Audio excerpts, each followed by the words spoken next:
Nah, we gonna talk. Yo, I've been moving this weekend, bro. I have not been on social media. Yeah, and I got the shirt you made A word? with Biggie, Jay-Z, and us. Stop playing. Yeah.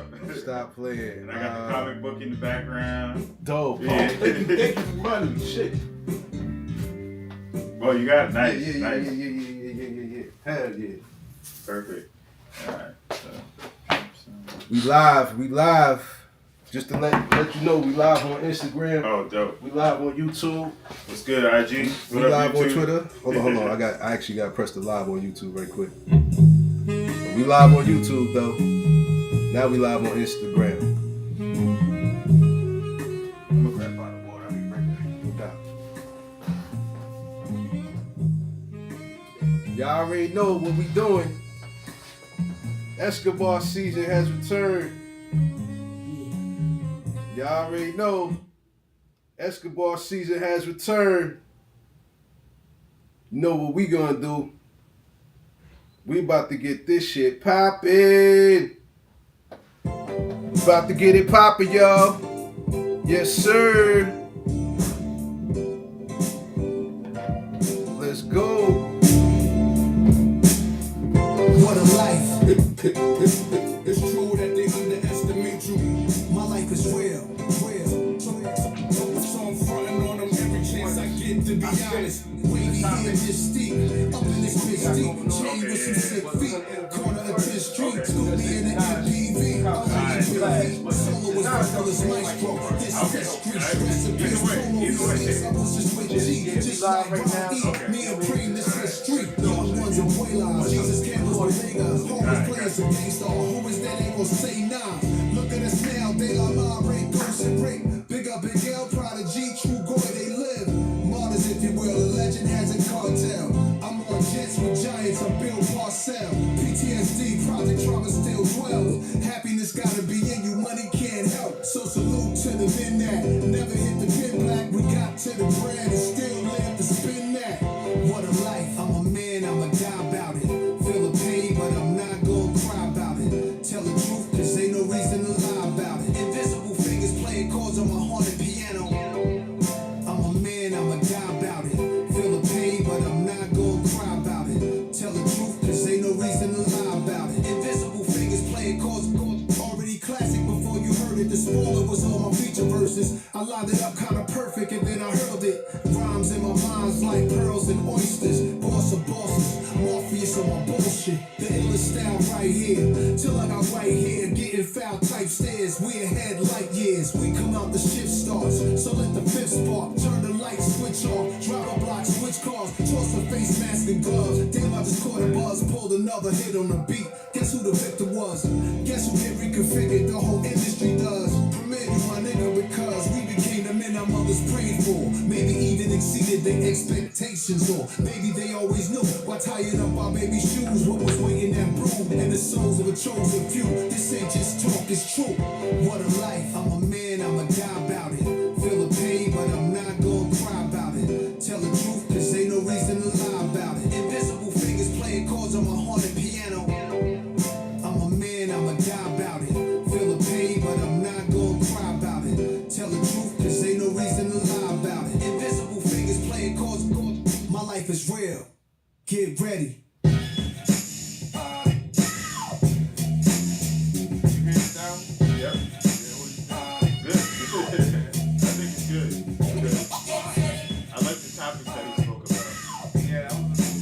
Give me that turnaround. You made a song for the graffiti artists. That's it. You made a song for the women in hip hop. Jesus, the king out of Queensbridge, You made a and song he's called a Daughter. switch of lyrical Years thesis. ago, and he We made just Son. killing, buildings, Yeah, high that was ceilings, good. billions of my vision. And Please, this song is please. amazing. VVS on freeze, VSOPs freeze. Let's go, Pablo. I'm pretty here, Right? Just So I that actually smart. made a video breaking it down. When you come from left to Yeah, left, thinking as soon as I heard it, I was like, nah, I gotta figure out something. Send that link to Cheeze so when we talk about it, he can post it. Oh, okay. Everything we talk about Cheeze, we post it. Taught some of y'all how to dress, but some of y'all still a mess. Serial investors, Yeah, as soon serial as I heard it, I was like, I gotta break Beneath it the I want to bet. I got a crypto key, it come with a password. And I flip that key to digital cash word. but then I get bored of that. It's too small, I'm off of that. Cigars in the roof now, Midtown where the office at. Mr. Crypto, currency Scarface. Pay that nigga his chips. Yeah. I lay criminal lines down over more bays. Boom, the hit, the boom hit. Mr. Crypto, currency Scarface. Pay that nigga his chips. Yeah. I lay down digital lines over more bays. Think it's a shame these kids ain't see no freak meets. DC Howard homecomings and wild weekends. Youngsters said when I'm grown I'm coming. Then got grown, start clubbing and doing drugs. We wasn't. When I was young, I only wanted my way. I only saw the next 10 minutes. ADHD, I guess. Things unchanged. Now I wanna add an extra zero. Be the hood hero. Turbo Maybach V12 go 0 to 60 in less than 4 seconds. We move no less than 4 weapons. This ain't no contract killers. This ain't the drug trade. No chainsaw, cocaine wars, no blood stains. I'm from the block of the chain. This a new blockchain. But my portfolio's many things. From quantum computing to biotech, cause it's life improving. Degradable plastic trash removing. And when the market is down, it's like a hustle when no hope is around. Your palm itch when opportunities found. It's Mr. Crypto, currency Scarface. Y'all already know. Yeah, I know. Criminal lines down over more days. Boom, the lip, the boom, Mr. Crypto, currency Scarface. Pay that nigga his chips. Yeah. I lay down digital lines over more base.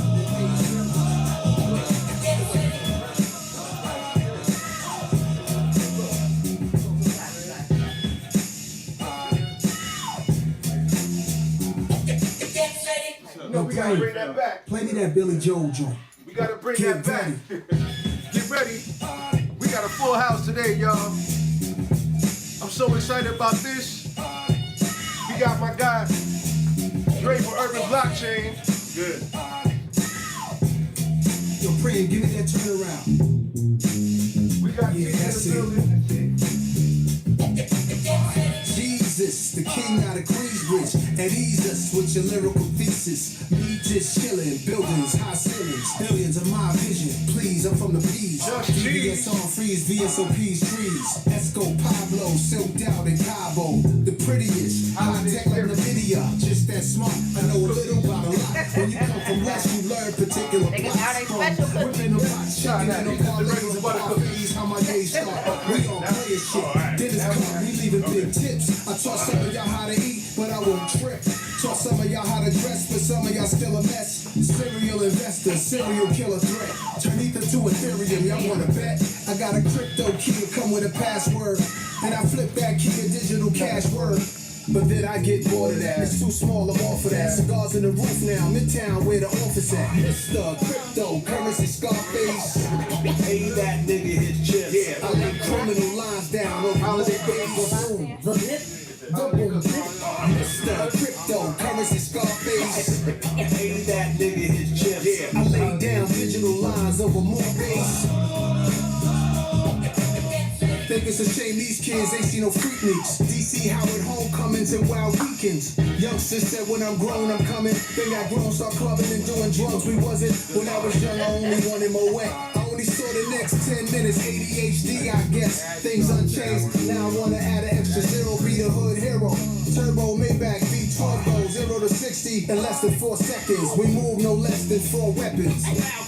This ain't no contract killers, this ain't the drug trade. No chainsaws, cocaine wars, no blood stains. I'm from the block with a chain, this a new blockchain. But my portfolio's many things. From quantum computing to biotech, cause it's life improving. Degradable plastic trash removing. And when the market is down, it's like a hustle when no hope is around. Your palm itch when opportunities found. It's Mr. Crypto, currency Scarface. Pay that nigga his chips. Yeah, I lay criminal lines down over more babies. Boom, the lip, the boom, Mr. Crypto, currency Scarface. Pay that nigga his chips. Yeah, I lay down digital lines over more base.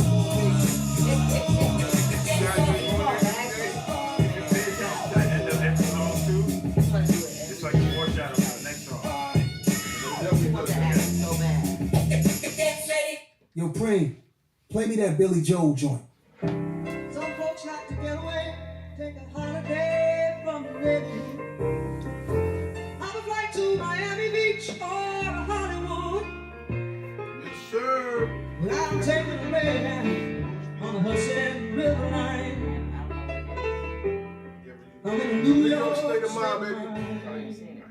ain't gonna let that whole song go. Y'all already know how we do and what we do. Super excited about today, y'all. Super excited about today. And guess what? We had that new Nas and Premier album drop on Friday. I heard it right at 12. I was in my ride. I'm gonna tell you like this. Y'all know I'm a super big Nas fan. You know what I'm saying? So to set off this podcast, this is episode 96. We 4 episodes away from 100. 96 was such a great year. Especially for Nas. I graduated. Man, 96 was a mean year. I graduated that year. Jordan, all that, man. That was big year for real. Yo, I'm gonna tell y'all like this. I graduated in 96. You know what I'm saying? So that album, Jay-Z's first album dropped, Reasonable Doubt. Reasonable Doubt, yeah. Nas' second album dropped. You know, it was written. Fugees was on top. They was popping. You know what I mean? That summer was crazy, yo. The Locks came through on the mixtape, the Clue mixtape. That was the first time I really heard them crushing shit like that. And Mace came through that summer too. Yeah. You know what I mean? So Yeah. it was a lot. 112. Was it All Eyes on Me 96? All Eyes on Me was early 96. Early 96. Early right? 96. You know, so 96 is special, man. So y'all already know this is TCK Web3 News episode 96, and we got a full house. We got a special guest. Super excited. A lot of shit going on. Always set it off asking my co-hosts how y'all feeling, how y'all doing, how was y'all weekend, and who want to go first? Man, I'm feeling real good, man. Just had a bumpy couple of weeks, man, and just had to sit still. And my mom had a bit of a health scare, and she's out of the hospital. That's good. Doing well. Bless Like you. we're Stop it up for a moment. Thank you. We're super fortunate, like, cause I'm one of 11, and so my mom, she's like, I don't need no babysitter, da da da da. But the fact that she has enough loved ones and enough family where we don't have to even say, hey, we need a home health aide, or she's independent still, but just to monitor and just to have a family support to where, and I'm not even there, she's in Ohio, but around the clock supervision while she's going through this and figuring things out. So just super grateful about that. And my daughter got home this weekend and been just doing nothing but family time all weekend. My mom's scared, made me put things in perspective, slow down, and really just take the weekend and just zero in on my family, my kids, and just cooking and just loving on them. So, no doubt. Well, we glad your mom is better, and we glad to see you back on the couch. So, you've been working hard, so we understand family is always top priority. So just to make sure that your family is straight, family is in order, especially around this time. Holidays is rough for certain people, Some Absolutely. people may not have it like that, or they might have just lost, family members around the holidays, or just missed their family members who have passed throughout the years. Like, this could be my first, Christmas without getting a call from my grandmother, you know what I'm saying? Which is it's surreal, but I'm fortunate that I got a godmother, you know what I'm saying? There's some solid God families that just checks up on me. So it's good that you in good spirits. Glad your mom is in good spirits. I'm glad y'all got a solid team and family around her, Make sure she's good, So, Cheeze, how was your weekend, brother?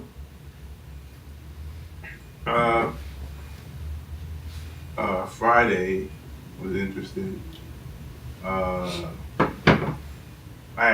Let's start off by talking about Thursday I had some car issues. I hit a pothole, and so that led to my car now being worked on until Tuesday.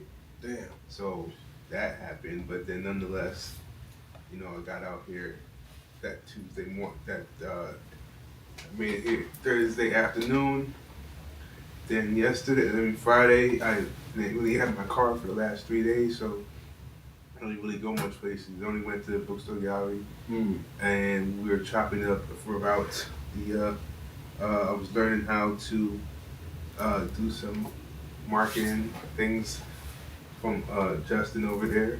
He was showing me some stuff on Instagram, and also we were planning for the the game night we're hosting there Tell on the people. Madden game night Tell the people what day, brother. Wednesday, December 17th. What time we got it cracking? 6 to 11. 6 to 11. So all y'all gamers, if y'all interested in coming through to the bookstore gallery, please pull up, because this is a double header this month.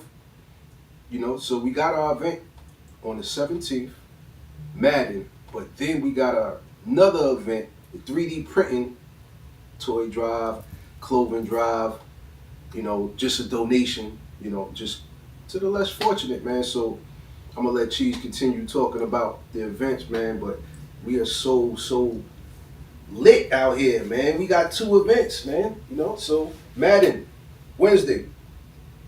That's right, bring the stick. Oh, don't bring the sticks. I'm bringing the sticks. And then you guys just can duke it out. But so that aside, yes, as he mentioned, we do have the is that statistic? What's that?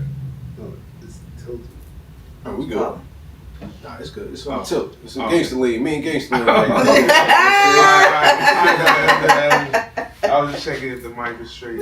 Oh yeah, we The good. camera was straight. Anyway, as he was highlighting, the Tuesday, the next Sunday, we'll also be hosting the another party, being printing party, and follow up to our first one, and commemorating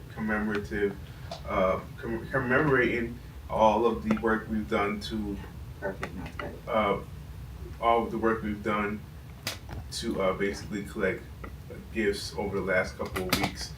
So that being said, Friday More. I made some content. Friday I went to Bookstore Gallery to make some content for the party for the 21st, and then we're probably going to make more content this week for the 21st, and then we're also getting ready here for our event on Thursday, the 19th, right? The 18th. Sorry, the 18th. So we're, you know, as you see, we're cooking. We've still got events going on, and yeah, that's it.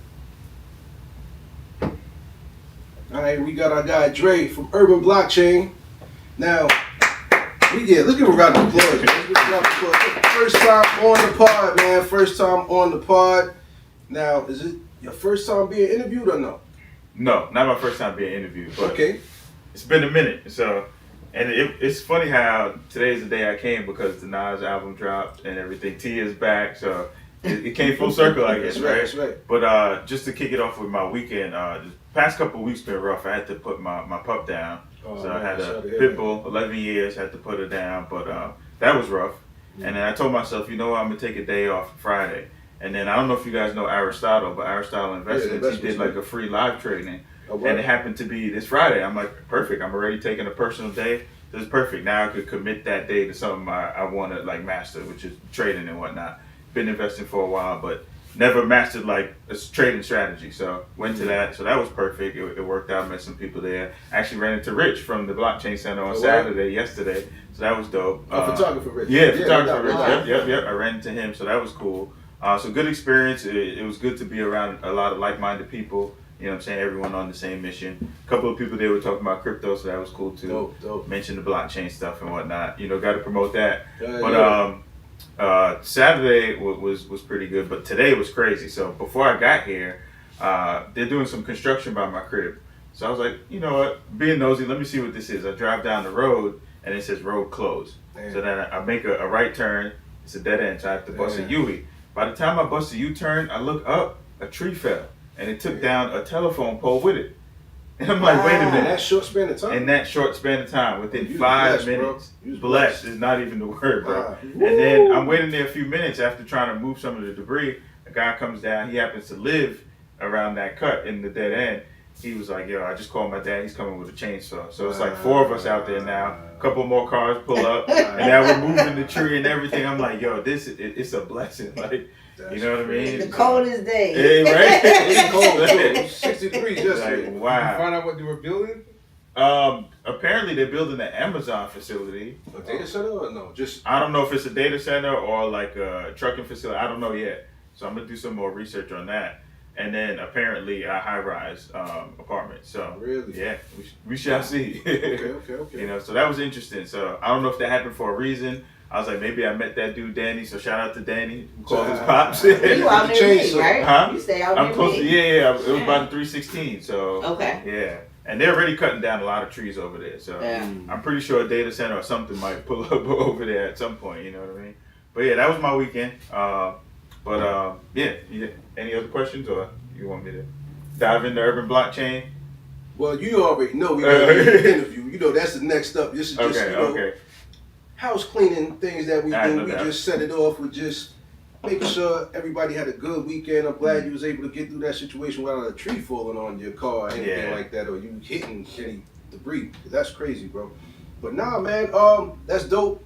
So I'm glad you had a chance to finally pull up. You know, you've been holding me down these past few weeks at ABC because, as y'all know, I got a car accident a couple of weeks ago. So everybody been kind of going through some crazy shit. You know what I'm saying? And that's only the half. I'm not even here to tell my whole story, but y'all know that around this time, I feel like God's warriors are being tested. You know, everybody's being tested in different ways. You know, and resiliency is something that I feel like all of us have, because a lot of people at ABC throughout the past few years I've been coming here has been, you know, going through a lot.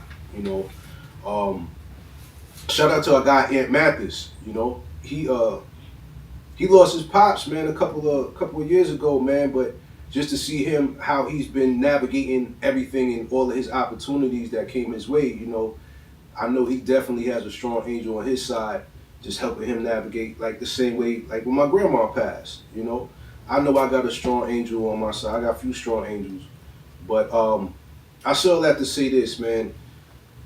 This space is sacred to us, and the people who come through these doors, we all have something special that we bring to the table. So I like to refer us to as what, the Web3 Avengers. You know what I'm saying? So when you look at these films, all superheroes get tested. All superheroes got a nemesis. You know what I'm saying? It's things that you're going to go through if you're going to be great. And I feel like we all are on the cusp of greatness, and we're building great things. You know what I'm saying? Whether it's DocuHero, you know, shout out to DocuHero. Tia got on the Web Ties shirt on too, so shout out to Web Ties. I got Web Ties. Just Cheeze, he Web3 wavy over there with the H-bar socks. Show people the H-bar socks, man. Shout out to H-Barbarians, man. You know what I mean? DocuHero's officially being built on H-Bar, by the way. Oh, word? Okay, that's dope. Shout out to H-Bar. You know what I mean? I got on a Swish sweatshirt right now. You know what I mean? So we all Web3 wavy now. I got on the urban blockchain He got on the t-shirt. urban blockchain. He got his brand. You know, he repping his brand. And I got the Web3 wavy phone case. You know, you already know. I get busy. Yes, sir. Thank you for promoting that, brother. Yeah, no and doubt. supporting the brand too. So, you know, if y'all have the visual pleasure of watching us right now, all of the people on YouTube and IG, we got to talk about what's on the table like we do every time. All right. So for those that are watching us on IG and YouTube, we shout out to y'all, man. We appreciate y'all tapping in. But we're gonna run down some of the items right quick that you see on this table. All right. We got the Fruit Loops Doodles collab. We got this here. I bought this about a month and a half ago. I got a Doodles airdrop, a little dope hoodie sent to my wallet, so that's dope. You know what I mean? So it's like the digital thing. You know, you get a physical item and then you get a digital item to follow it up. All right. So shout out to Doodles and Greg Mike, ABV Gallery, Cheeze. Tia, we got to go to this spot. Dre, we got to hit this shit up because this facility is dope. Shout out to Greg Mike. He be doing a lot of dope art festivals, drinking doodles and shit like that. Shit is fly, yo. So yeah, we definitely got to partner up with Greg Mike one way or another. And he got some dope NFTs too. Also, shout out to our 3D printing company, Mint and Marquee. We've been cooking. We've been smoking shit, actually. I ain't even gonna lie. The shit that me and Cheeze been working on, man, I can't wait for y'all to see it. But we got a 3D printed Nefertiti head over here. We gotta stay Web3 wavy. We got a Bored Ape over here. We got a bear brick. You know me, I like ancient archaeology, so there's a gold pyramid on the table over there. We got a Bitcoin gnome in 3, not 1, not 2, but 3 cores 3D printed characters over there. They look dope over there. I'm a big fan of cores too, so I moved this weekend, so normally y'all would see my cores Clips box set that I got for the t-shirt and everything for the Clips album. And yeah, shout out to the Clips too. But yeah, man, this is what we got. Then on the table, I don't know if y'all can see that, we got the Nas Mass Appeal, that collab right there, that magazine, that comic book. You know, so we are very cultured here, man. So we like to stay Web3 wavy, and we like to keep this shit visually, you know, pleasing to y'all, man. You know, so this is what we do. Can't forget Pudgy Payment inflatable in the back here. You know, this is exclusive. Y'all ain't gonna be able to find this anywhere. Y'all gotta ask Luca Nets about that. You know what I'm saying? You heard? So yeah, man. So house cleaning items are done. So let's get right into it. So we got our guy Dre. We gotta set it off with the interview with our guy Dre, man. So I got a bunch of questions for him. First of all, you want to say how we know each other? Because it's crazy. It is crazy. I'm going to let Dre set it off. Yeah, you said this place is sacred. So, and I truly believe that. You know, nothing happens for a reason. And the reason why I'm saying that and doubling down on that is because the very first time I came here, Marlon, shout out to Marlon Williams, he announced you for the news. And he was like, I'm going to announce my guy. And he said something about alchemy and gold. And I'm like, okay, gold. And he said T.Gold. And I'm like, all right, I'm listening to him. I'm like, homeboy sounds like he from up north. He from New York. He got to be from New York. And the crazy thing is, I've been looking at the Blockchain Center on Eventbrite for months now at this point, right? And I'm like, I gotta go. So I finally go.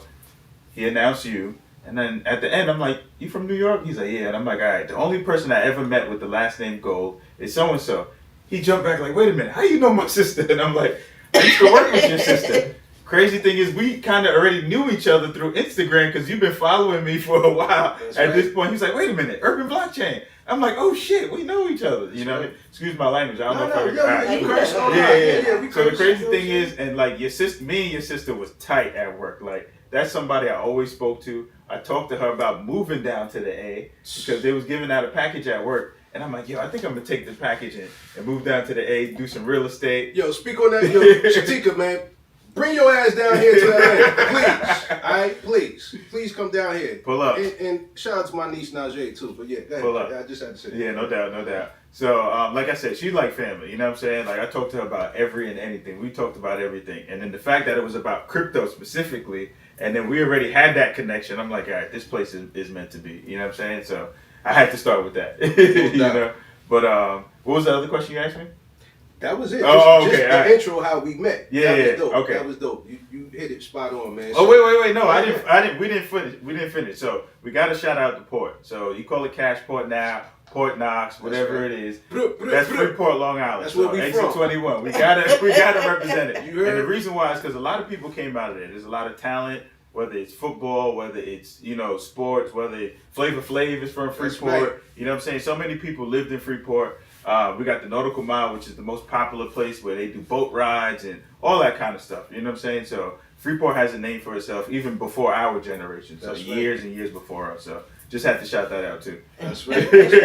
Yeah, man. Big up to the port. 66 East Seaman Ave. You heard? That's exactly where your boy, you know, born and raised, man. That's where I'm from, man. And it's crazy because I ain't gonna fully dox him, but his last name is named after one of the streets in the port. So that's just crazy in itself. Yeah. You know what I'm saying? But it's just ill how the universe works, and it's just the fact that he had a good relationship with my sister already, and she put me on to him, and she sent me his Instagram, and I saw you was talking about Chainlink. Mm-hmm. I was like, oh, so he know what time it is. You know what I mean? So ever since then, man, we've been locked in, bro. So it's good to see that.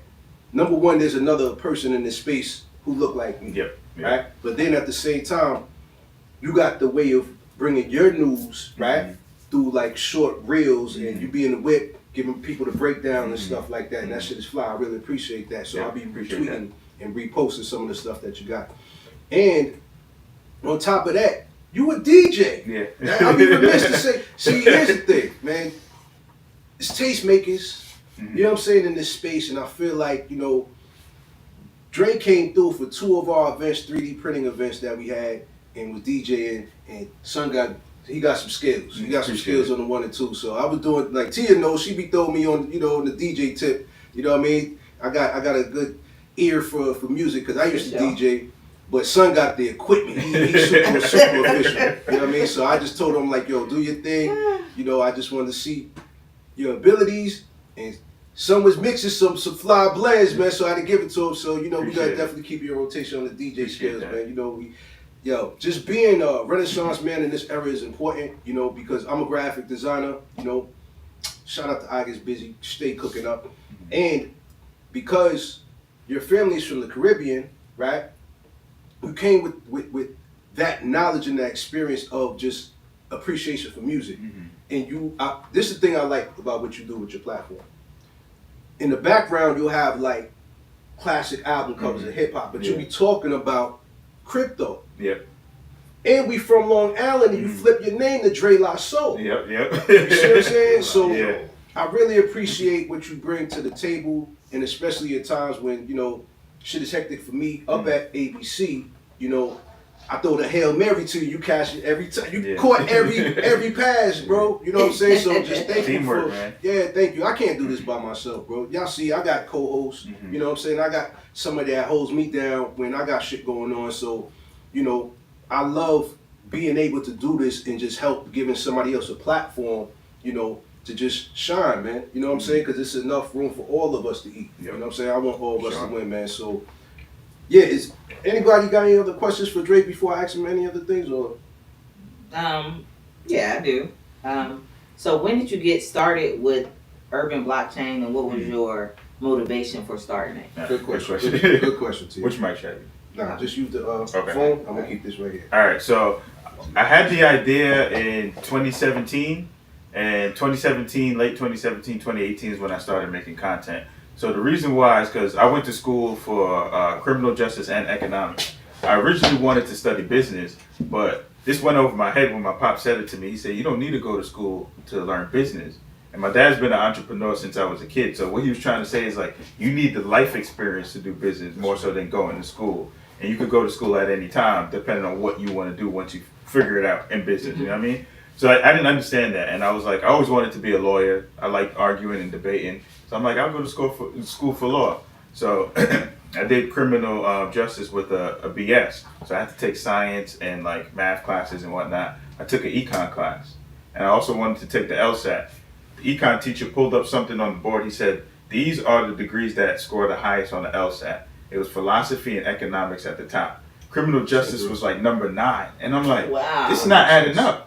But it's the thought process and like the you know what I'm saying, like the word problems, not so much the math and just like I'm taking him to jail because of this law or what have you. It's the way people are thinking. So I was like, you know what? I like economics. And speaking about business, the whole macro thing, I was like, you know what? I'm going to take this on as my major. So I studied economics. And people say they don't really teach people about, you know, financial investments or financial literacy in school. They do, just depending on what you're studying and then depending on what school you go to. Of course, in lower level school, they're probably not. But once you go to a higher learning, you could find a niche where they're going to teach you about that stuff. So I was fortunate enough to learn about stocks, right? So coming out, I didn't get a job that I wanted because the job market was crazy. And I'm like, I got to make some bread. I was like, you know what? I learned about the stock market. Let me start investing. So I started investing in 2012. And I'm like, all right, I need to figure out a way to make more money. So in between that, I heard about Bitcoin from 50 Cent. Uncle Murder was talking about it because, like, you know, people were buying, like, the herbal essence using the Bitcoin at that time, right? So it was remnants in Brooklyn and throughout Brooklyn because at this time I'm living in Brooklyn. So they were talking about it, but on an illegal standpoint, right? And then also, you know, just from studying, I heard about Bitcoin, but I was like, you know what? Let me jump into Bitcoin. Started doing research. And then I just went crazy doing the research. I went down the rabbit hole. And the reason why is because I'm into conspiracy theories. You know what I'm saying? The locks ain't just for locks. You know what I'm saying? Like, my dad grew up Rasta, like his friends. Culture, and you know what I'm saying? It's the culture. So fighting against the system and just like fighting against, you know, demand, so on and so forth. I already had that kind of mindset. And Bitcoin was like bringing that to the forefront at first. That's right. Now everything is different, you know what I'm saying? It's not that, you know what I mean? But at that point, it was like fighting against the system. It was for the people. Absolutely. So that's why it grabbed my attention. I was like, you know what? I don't see anyone that look like me. I got to figure out a way to teach people about this. So that was like the real motivation. The economics, you know what I'm saying? Wanting to be financially free and learning different stuff and, you know what I mean? Not utilizing the actual system that they created for us. So, yeah. So it sounds like you got your start out of necessity because there wasn't people. That sounds similar to my story. You know, I've told my story in here before, but it was nobody was talking about Jay-Z when he got his CryptoPunk, changed it to his crypto profile on that for his avatar. Bought Hove.eth, Yep. right? Had his ENS domain name. Then he took Reasonable Doubt, that cover. An artist did a rendition of it, animated it, and they sold it for charity for like $150K. Nobody was talking about it. So on the mainstream, I felt like they wasn't talking about it. And like you said, I heard Uncle Murder on the Breakfast Club talking about Ethereum. He's like, yeah, you know, the white boys just put me up on Ethereum and shit. I was like, yo, what's this? You know what I'm saying? So yeah, man, it's a niche that not a lot of people who look like us tap into, but when we into it, we go all in. So that's dope. Cheeze, do you got any questions for Drake? Yeah. So looking forward, where do you see yourself taking Urban Blockchain, like coming in and making content? What do you want to expand upon? Okay.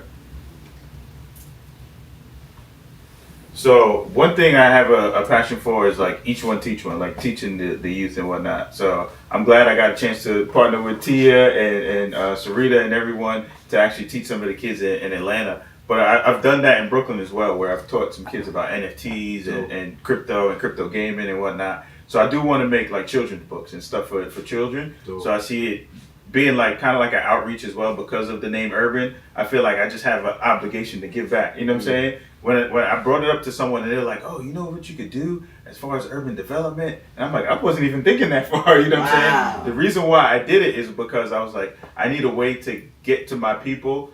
It like kind of, how can I say it? Like a relatable way, you know what I'm saying? Like more so layman's terms or like a way I could connect with people. So I do want to incorporate the culture a lot more. So I'll dive in a little bit as to why I'm saying this. So me and my cousin started a media brand called Follow the Culture. This was in 2015. So the reason why we started it is because we started a t-shirt brand. And he already had a camera and he was doing like camera work and whatnot. And I was like, you know what? The people that we're recording, why don't we have them wear the brand? And then like, you know what I'm saying? We don't really have to pay for models and so on and so forth. Then I found out that my cousin sings. I ran into someone that was like a radio host who gave me the name Dre La Soul. So shout out to Bino. He lived down here now. So he gave me the name Dre La Soul. And I was just walking around with him and, you know what I'm saying, meeting different people. And I'm like, you know what? This is turning into a media brand. Just because we wanted to create a t-shirt company, you know what I'm saying? So I've been around a lot of, you know, up and coming artists, DJs, and all that stuff. So I want to bring that hip hop culture into it as well and connect to people that way also. Because I feel like you said, you know, when we talk about crypto, when we put it in YouTube, you see someone that's more fair skinned that doesn't really look like us talking about cryptocurrency. You know what I'm saying? So I want us to be more at the forefront because we bring the culture to everything and we're smart. You know what I'm saying? It's not like we're not smart. We could do everything else, everything that everyone else could do, whether it's math, whether it's, you know what I'm saying, anything. So, yeah. Nah, that's great, man. And I'm glad that, you know, you had a great, like, foundation to what you were doing, you know, and motivation. That was the word I'm looking for. Great motivation for what you're doing and just giving back to the youth and having to see all of these different things in your path that you brought together to create a media company. You know what I'm saying? So that's dope, man. I'm super, super proud of you for that, man. So how long, you said that started in what, 2015? 2017. 2017. Yeah. So I started studying Bitcoin maybe really in 2016. Like 2014, 2015, I heard about it, but of course I still wasn't doing research. And then 2016 is when I was like, you know what, I'm gonna just go all in, do research, start following people on YouTube and figure out who I could, you know, run into. Actually, leveraged the media company, and I recorded something for Black Blockchain Summit. I think that's what it was called. Mm-hmm. And I actually recorded Arthur Hayes. Oh, dope. And at the time, I didn't realize how big of a deal he was. Yeah. And I actually found a video from that day that I recorded on my phone. It was I forget the guy's name, but he was a Bitcoin maxi. I got to go back. Was he a brother too or no? No, a white guy. But I found that video, and I'm like, you know what? I still have videos of Arthur Hayes. I just got to find it. You know what I'm saying? It's still on one of my hard drives. But I was like up close and personal recording him. Didn't realize how big of a deal he was, but you know, that was me just being eager to learn more. You know what I'm saying? Yeah. Nah, that's dope. And so you actually answered my next question. I was gonna ask you, who were some of like the people that you interviewed in the past? Mm-hmm. So Arthur Hayes is one, and there was another gentleman, but you said it was a white guy. But you well, I didn't personally interview them, so I was recording. I was doing the media for the interview for that particular. No, Arthur Hayes from New York. No, I didn't know Arthur Hayes was from New York. I didn't know that. He from? Buffalo. All right, look. Well, nah, Shout out to Griselda. Shout out to Griselda. Shout out to West Side. Hey yo. Shout out to West Side Good. You know, Conway Machine. And our guy, you know, gotta shout out to Benny the Butcher, man. Mm-hmm. Shout out to my guy. He came through to our 3D event last time too, man. My guy Harlem Zone. He's actually Benny the Butcher's manager, man. Mm-hmm. So, you know, we locked in with that. But dope. I'm glad to know that. You know what I'm saying? Arthur Hayes is from Buffalo. So next time if you run into him, you guys see if he know who Griselda is. Facts. You know I'm definitely gonna put him like that's dope. That's dope. So, nah. That's right. So, all right. So it's Arthur Hayes. There was another gentleman, and is there anybody else that you interviewed or you're looking forward to interviewing? Looking forward to interview, I would say Isaiah, I forget his last name, but he wrote the Bitcoin Black America book. Isaiah Jackson. Yes. I want to interview him. Bitcoin Zay. No doubt. I want to interview, man, I'm forgetting everybody's name, but there's another OG in the Bitcoin space, and he did some work with Jack Dorsey. You talking about at the tip of the my big tongue. guy? Yeah, Big Marv. Yeah, Marvin. I think Wilson. Yep. So I would want to interview him as well. Those are the two people I'm really looking forward to interview. Anyone else is just more so people I'm close with in the space already building with. I've been talking with Vincent, so shout out to Vincent Owens. You know what I'm saying? We've been working. Crypto Coffee. Yeah, Crypto and Coffee. It's crazy how I met him too. I met him through Crypto Nerds virtually. And then I came here one day and heard him speaking. And I was like, wait, that's Vincent. And then I grabbed the mic and he looked back and he was like, wait a minute. Urban Black, like we, you know what I'm saying? Like we already knew each other virtually, and to me, you know, that was dope. So again, this is a sacred place, you know what I'm saying? Meeting these different people that I already met. It's like the 6 degrees of separation. That's right. You know? So, but as far as interviewing, and then of course Marlon Williams, shout out to him. I want to interview him too. So those are like the people I want to start with, getting into that aspect of the urban blockchain.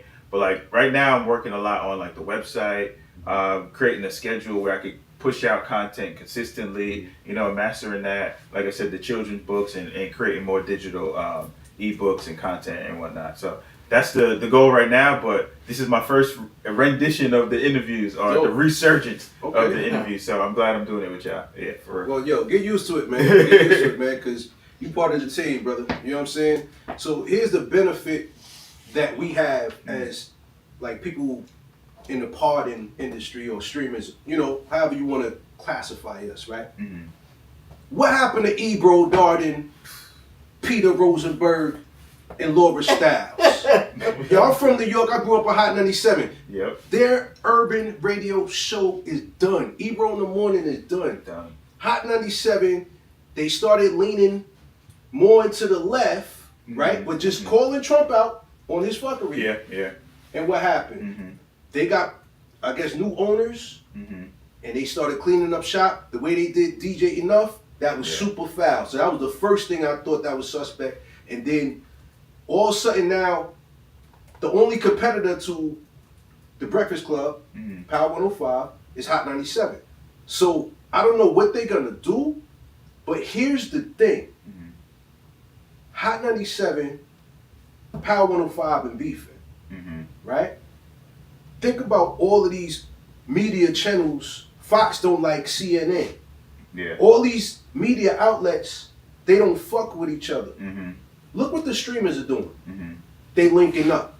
Casa and going on all these other platforms and other people across, interviewing each other and all of that. Mm-hmm. You see what I'm saying? Like even the people in the urban community who do media, like DJ Academics, he'll go on Adam 22.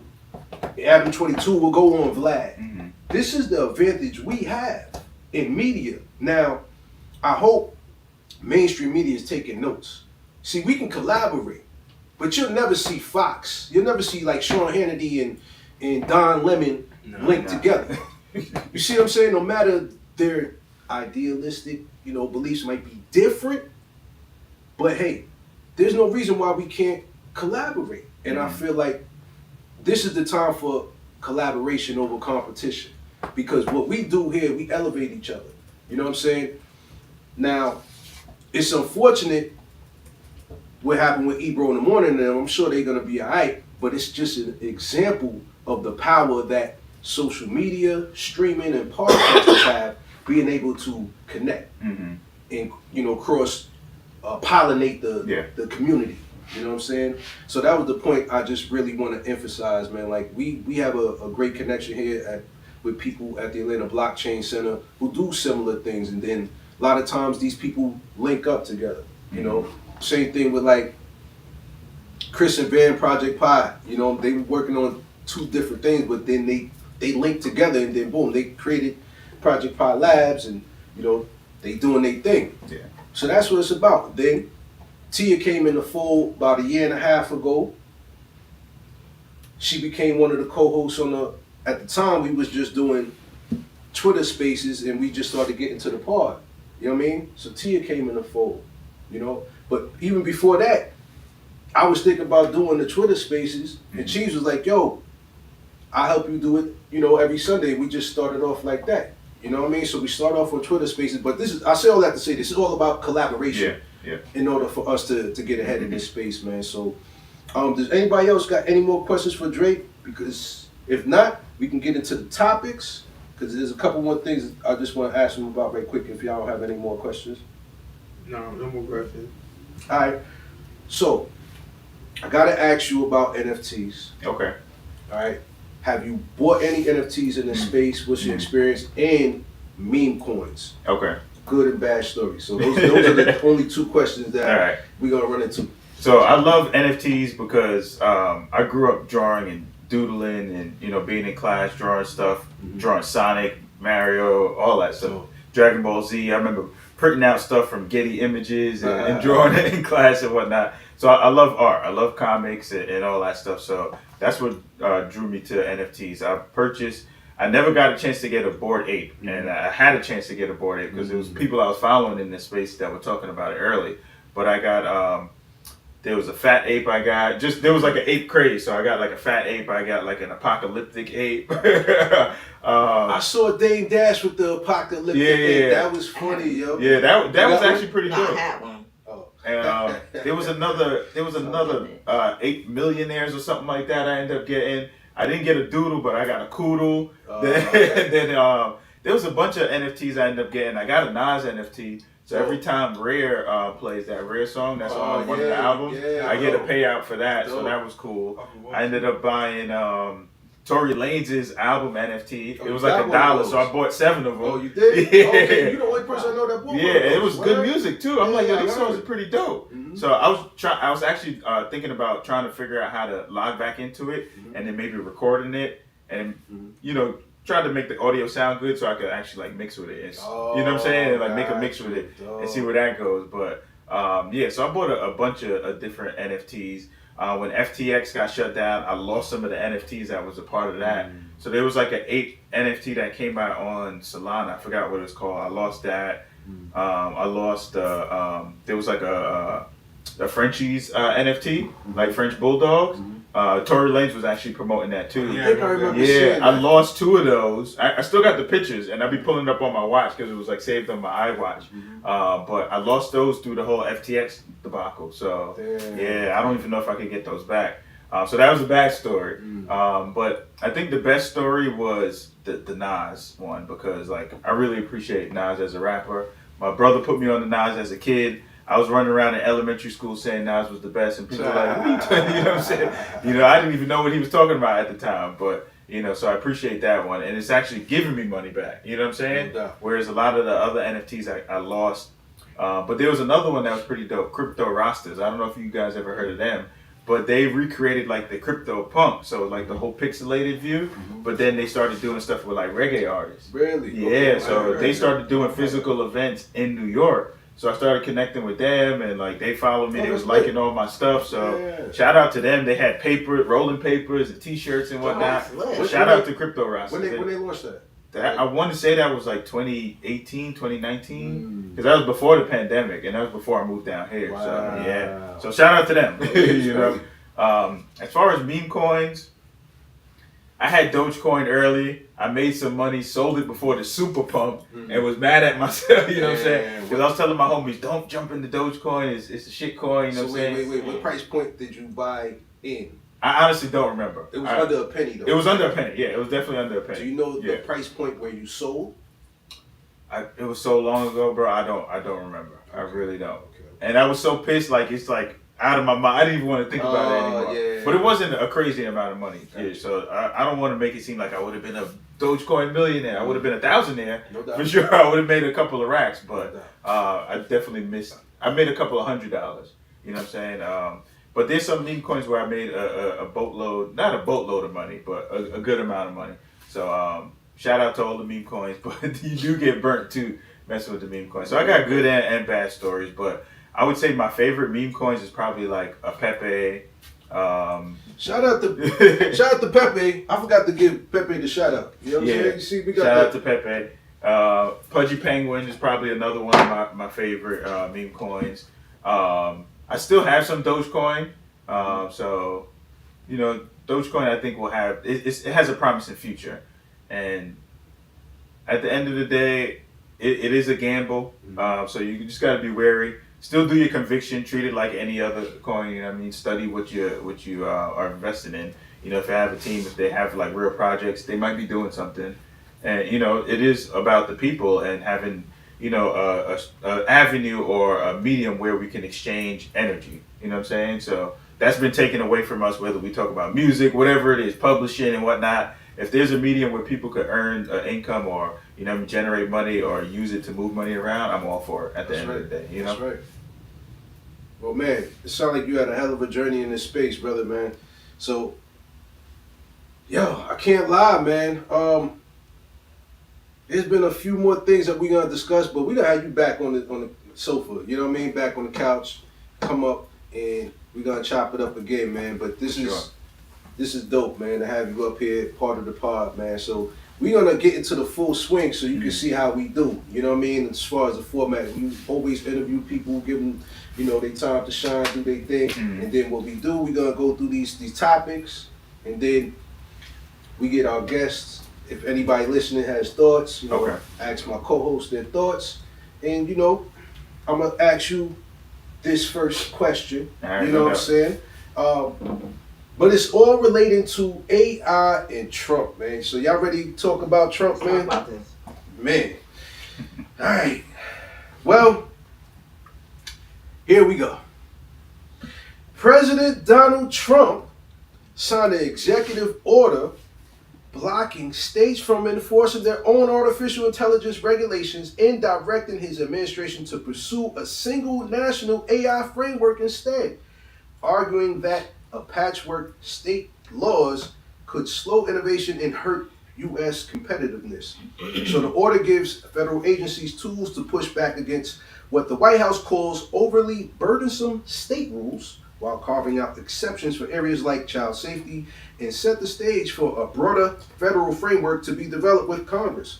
So supporters in Silicon Valley say the move will help the U.S. stay ahead of China in the global AI race, but critics warn that it weakens consumer protections and could face legal challenges. Okay, so here's the thing. I do feel like there needs to be some kind of regulation when it comes to AI, and I really feel like it's a double-edged sword when it comes down to it. Whether it's data centers being built in urban neighborhoods or residential areas, which I'm seeing right now, which is crazy. There's so much space in Georgia, they're still putting it close to where people stay. So I can see how certain states do want to regulate how these data infrastructure companies are set up for AI.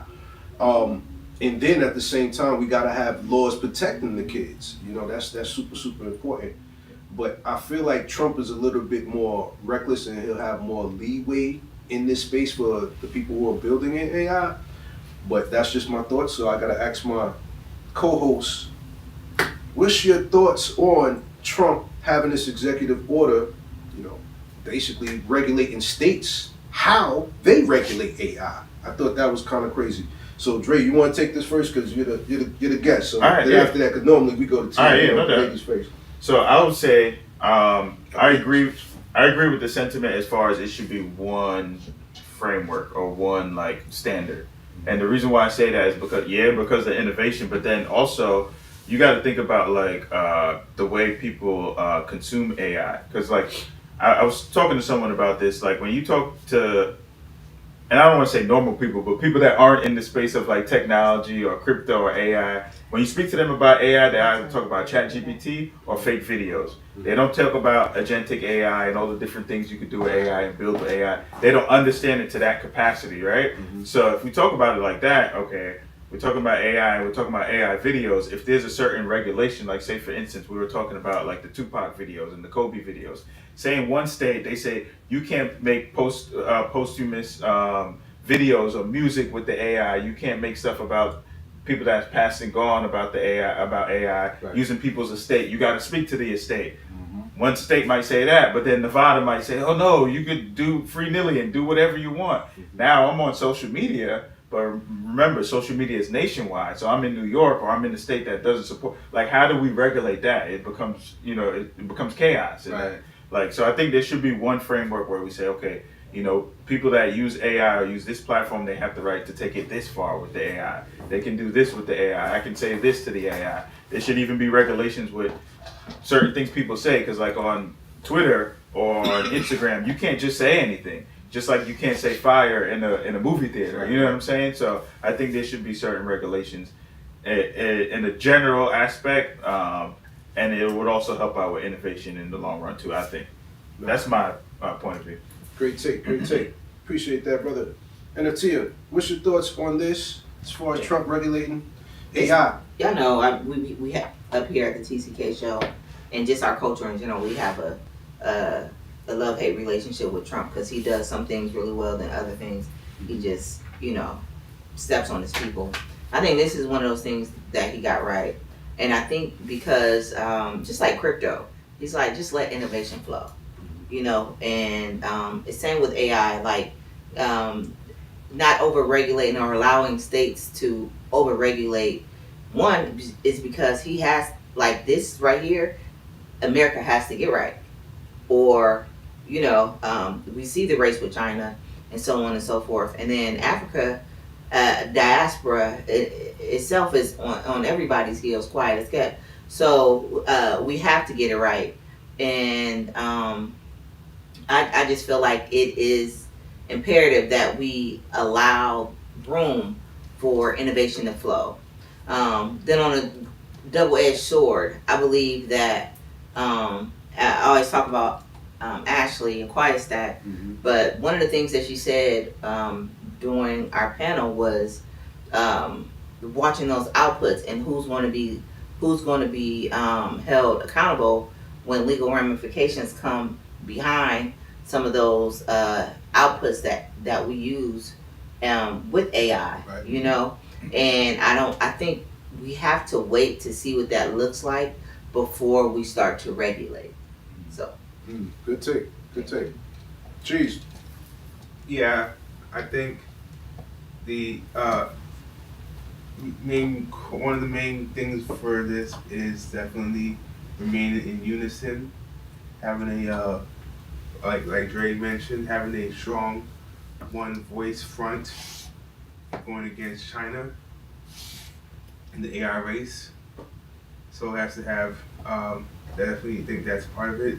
But outside of that, I do have a lot of concerns for having that having this because, like, as states mature, as different scenarios pop up, handling AI in different states are gonna need different moments and ability to help and ability to drive things differently than the federal government.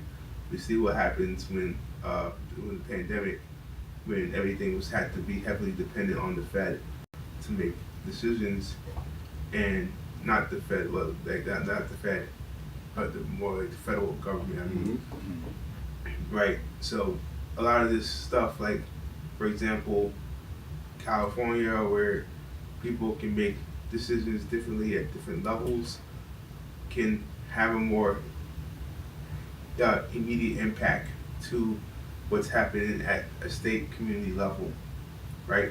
So I think for that regards, I am concerned about that because there's certain things that are happening in the communities that the AI is causing harm towards, right? And it may be our lower income communities, right? That would just be overlooked because we're trying to win the overall AI race.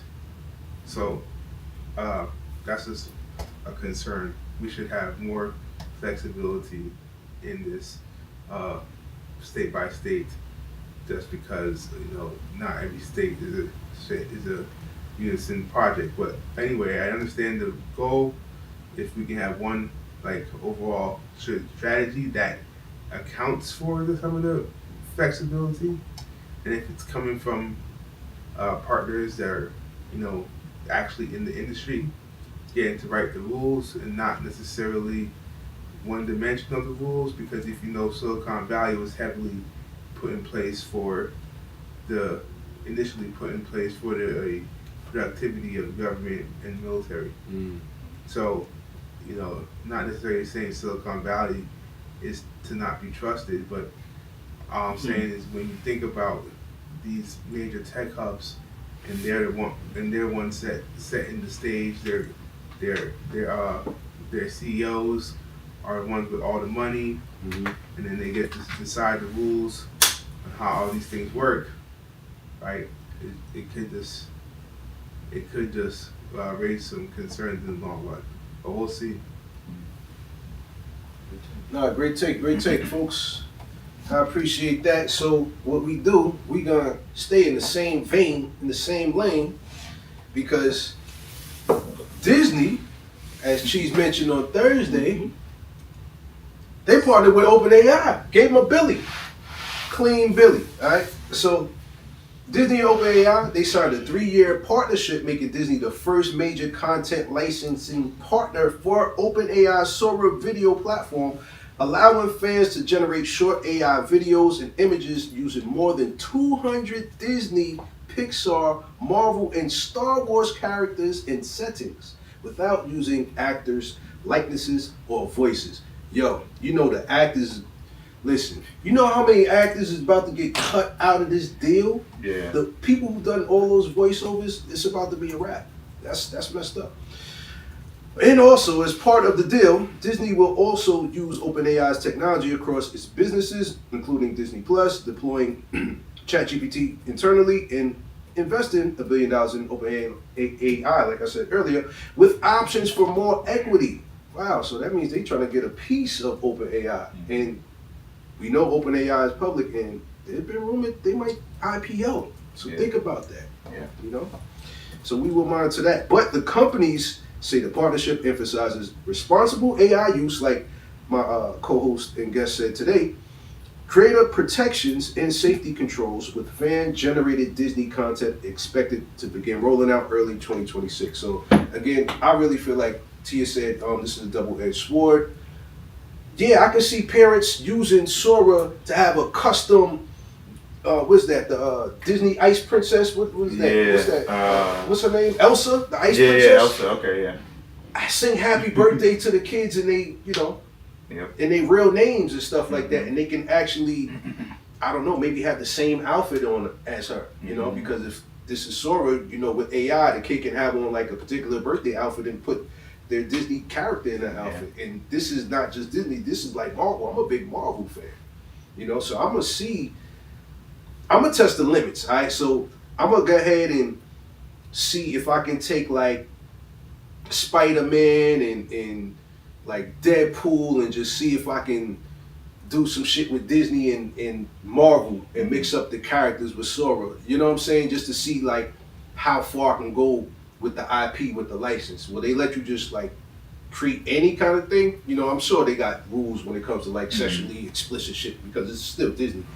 But man, I think this is a great business opportunity for Disney. And we know that Disney did roll back. They had like a whole metaverse thing that they were trying to do, and a lot of companies stopped doing that. But gotta ask my co-host, man, who wanna take this first, man? This is AI, Disney, Sora. You can start customizing these characters. Tia. Yeah, it's so funny because I seen this this weekend when I was doing I've been doing this 12 days of DocuHero, and when I went on there, it was a AI video on Sora talking about what happens if, you know, what happened to our character. Disney is coming to take over. So the people on Sora that's creating content right now, they're ready for it. Again, so this is going to be interesting. I'm pretty sure there are a lot of red tape and just guardrails on what we can do with the Disney characters in terms of AI. So let's be clear with that. My biggest thing is, and this is what I was asking OpenAI, and you know they're already prompted not to give you the full story, but I want to know what happens with the IP of those creators. Stuff start to pop, start to generate money. We cannot commercialize. It said right here, Disney's license almost certainly will require that creators cannot commercialize, cannot sell it as merch, cannot package it onto a film, game without approval, cannot use it in an ad without separate licensing. So the limitations for this makes it not as exciting to me. We're just going to be able, this is just a ploy for how many people. My son doesn't even really get on the Disney app. You know, Disney has lost a bit of their luster, even their amusement parks. I seen a ad where it said it's cheaper to fly to Japan and go to Disney in Japan than go to Disney in Florida. That's wow. You see what I'm saying? That's wild. So Disney has gotten so many things wrong that they're using this and this platform and our creativity to build their brand and to keep their brand relevant. But we cannot use it for our good. You can't monetize it, man. That suck, man. Yo, Disney, man. Y'all fooling the people, man. Good take, T. That was actually a great take. Good shit. Cheese. Yeah, this is definitely I don't want to use the word win. This is for the benefit of Disney, because they need, like, this will give them the ability to know what's hot and what's not. True. And people playing with the prompts and telling them, like, okay, I see a lot of people generating Spider-Man. And we should do something with Spider-Man, right? So, personally, I love what's happening because I was already here. I was already on this wave like 7 months ago when I had debuted Spark. You want to tell people what Spark is? Yeah, I'll tell you what Spark is. Yeah. So I was already on this wave like back in late last year.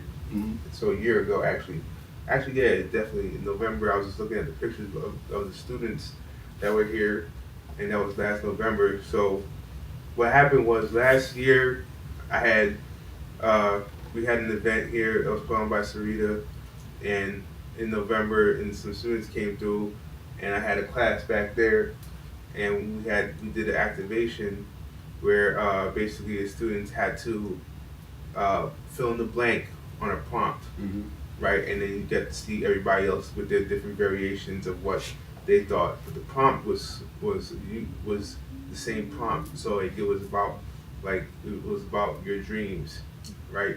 And people fill in the blank, and then their different dreams, and they compared and contrast what everybody else made, and they started to say, "Oh, mine look better than yours," and then all of a sudden it became like a game where people wanted to like, okay, like who could create the best one, and then be able to vote on it, and then see which picture kind of rises to the top to get rewarded.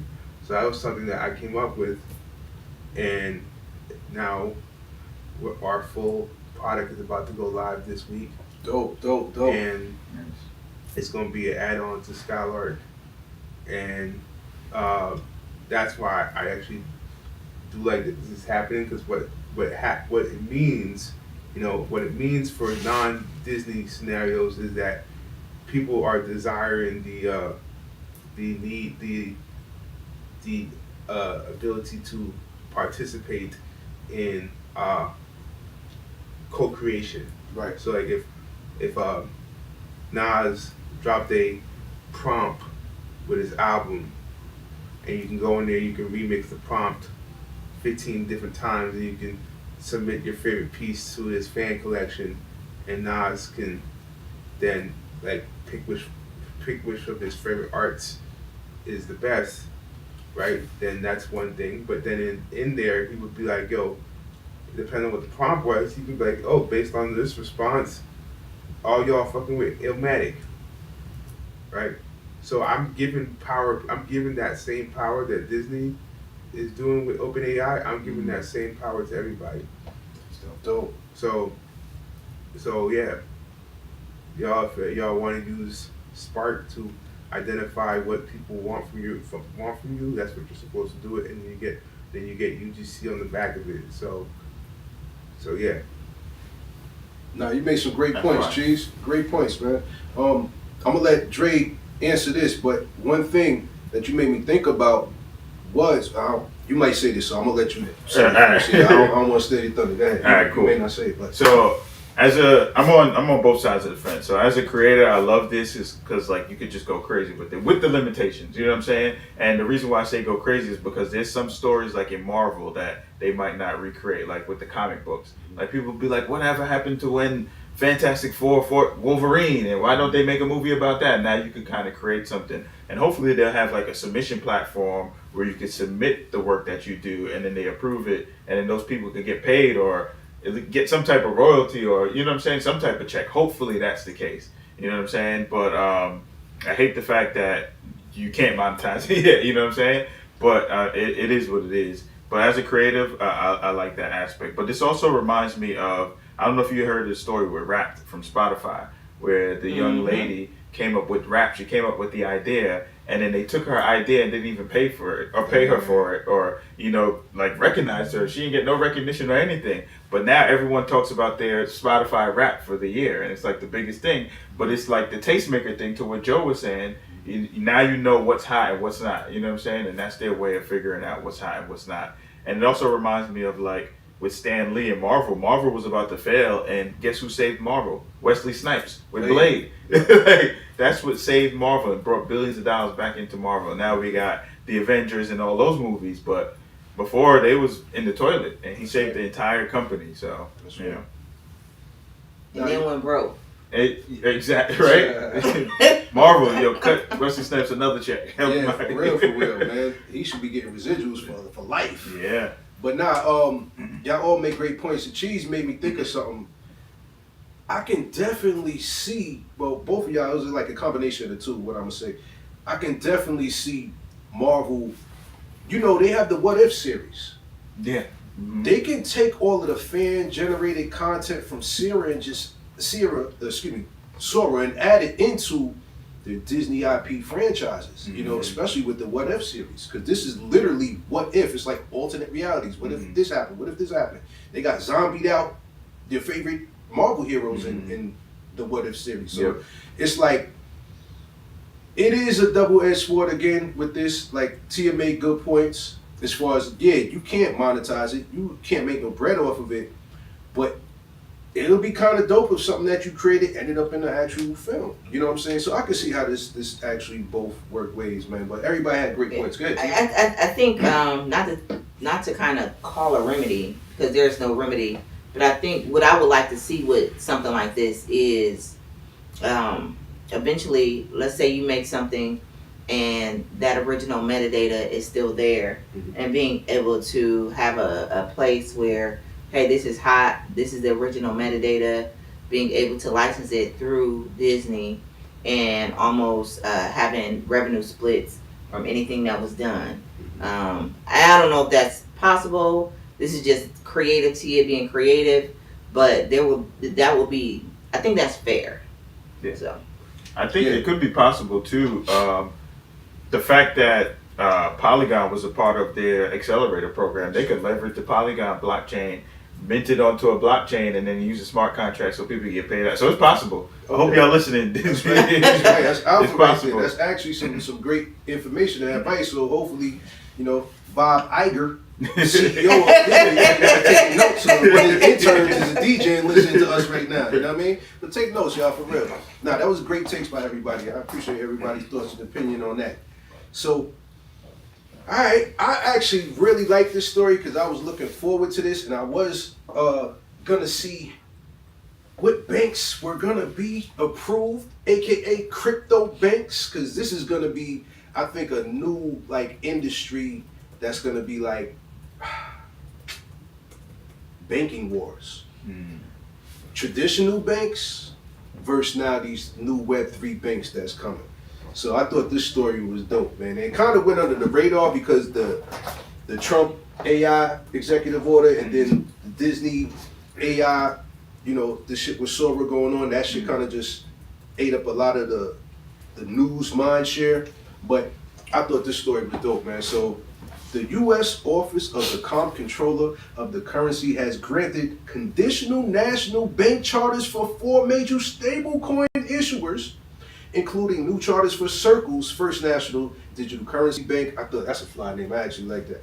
Ripple National Trust Bank and charter conversions for BitGo, Fidelity Digital Assets, and Paxos. Okay, so together these firms issue or plan to issue major stablecoins such as USDC, RLUSD, USDS,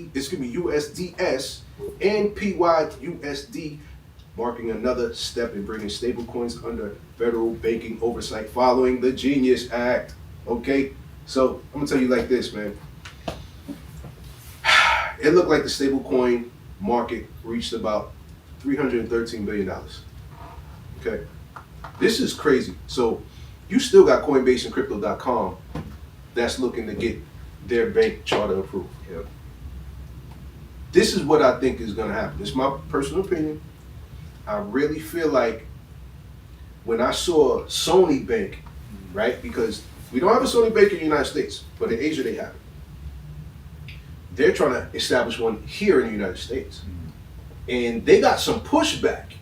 I don't know because they are based in Asia, but they definitely got pushback from other banks, traditional banks, saying like, hey, we don't want them to get into the banking industry. And what's going to happen is these Web3 banking companies going to give better interest rates. That's all it's going to take. Yeah.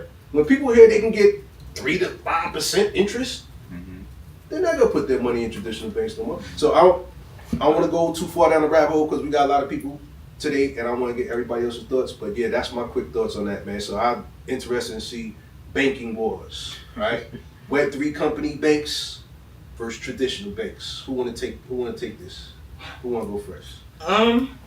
Y'all want me to go first? Regular banks? Hey, you already got it, baby. All right. So I was still kind of pulling my thoughts together because it's all over the place because the more that this stuff comes out, the more that I have questions.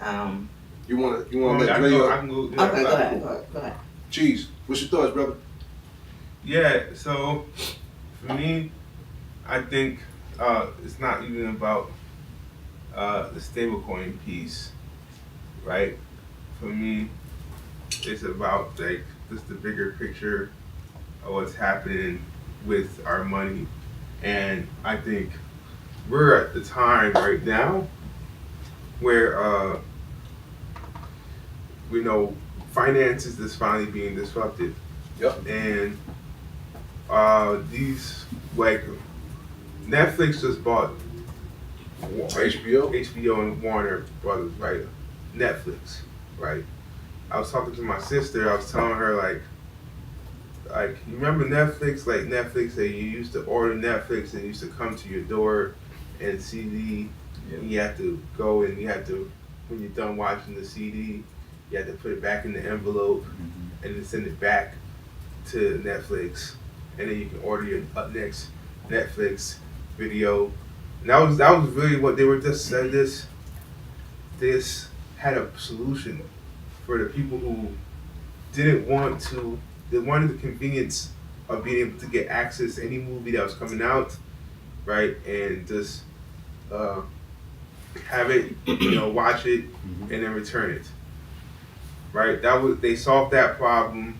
They started making money off of that, and then they started to grow. Cloud became very important to that. By cloud, I mean the ability to stream the shows now. Right. Streaming cloud became very important, and then the people changed. Right. People fundamentally went to Netflix first to find programming. Right. And major shows came online there first. Stranger Things, the Diddy documentary. It was so hard to get through that thing. Squid Games, right? My point being is that soon enough, with time, these what may seem like small things, like I mean, this is not a small thing. Like being approved for a bank charter is not a small thing, right? But what I'm hinting at is like this is the real evolution of money, by which in the future now, what do we have? Banks, new major banks, Circles, the Ripple, the Coinbases of the world, right? They're all going at it. They're trying to partner up, right?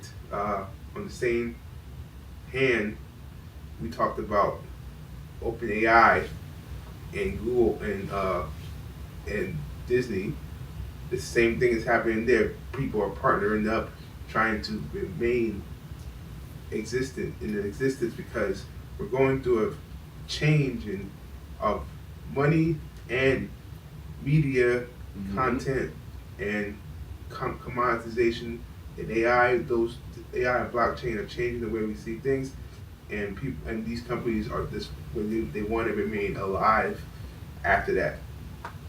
So I say I have to say, what this article here is just showing again. It's like fundamentally the baby steps of what's happening.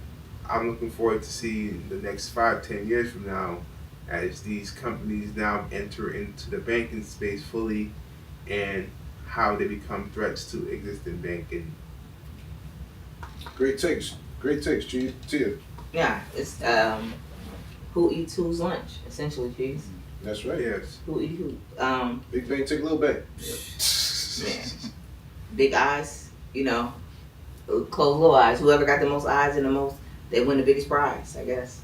Hey, you already know. No, so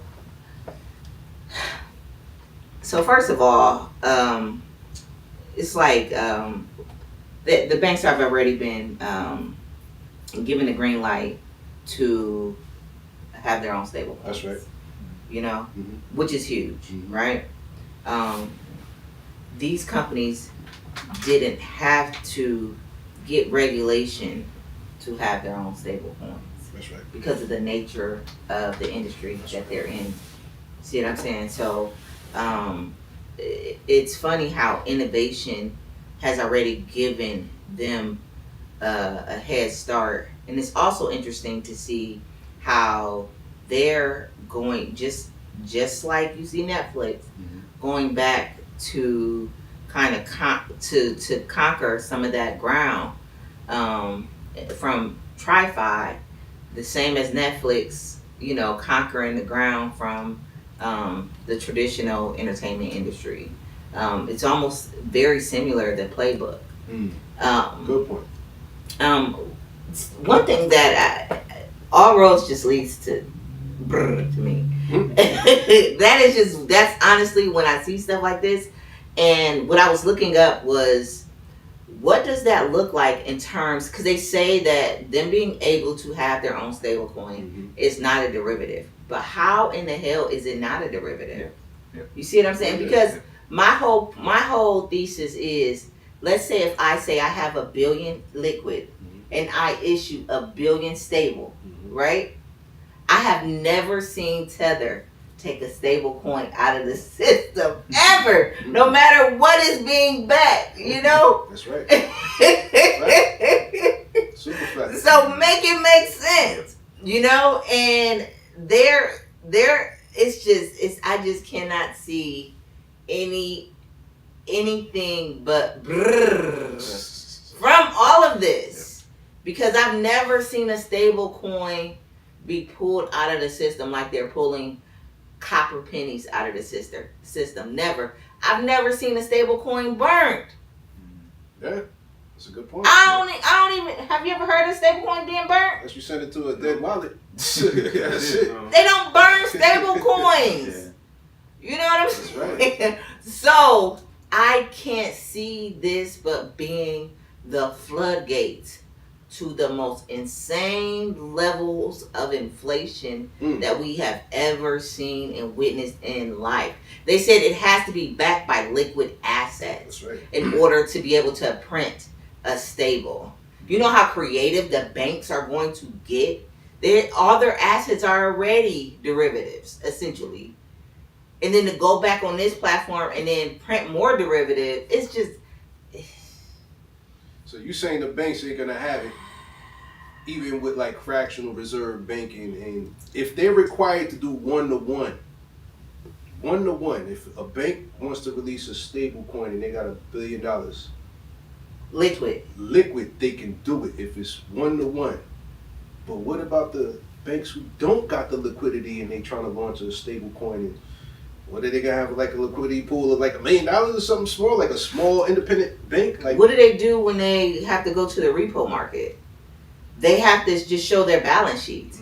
If I don't have it, I'm just going to the repo and going to the 24-hour. Boom! I got the cash. Let me print these stables. I'm never fucking burning my stable. So that's why you feel like the inflation is gonna go This is stupid about like to be crazy. That's right. Good point. Good point. I like that. Hot take, Tia. Hot take.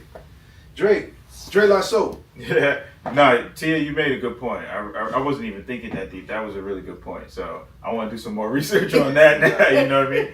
But I do see this as like, to what Joe was saying, like the Blockbuster effect or like the Uber effect, like Uber taking over taxis kind of effect. So this is the Uber Kodak effect of finance, you know what I mean? And this is also for the skeptics. I love stuff like this because it's for the skeptics that didn't understand crypto, or like crypto ain't real money, or this blockchain. What is this blockchain stuff? You got actual blockchain based banks now, you know what I'm saying? Like that's pretty much what it is. This is a crypto bank. No matter which way you want to look at it, that's what it is. You know what I'm saying? So for the skeptics, this is more proof that mass adoption is happening and that this technology was actually real and doing something. But I do think the money printer's about to go off too, based on what she said. That's crazy. Nah, man, great takes, man. I think Tia smoked that one out of Cheeze. You had some good points, man. Tia, she smoked that one. Great points, yo. But man, shout out to everybody watching us on Instagram and YouTube, man. Like I said, for y'all visual pleasure, we got these dope 3D printed items out here on the table.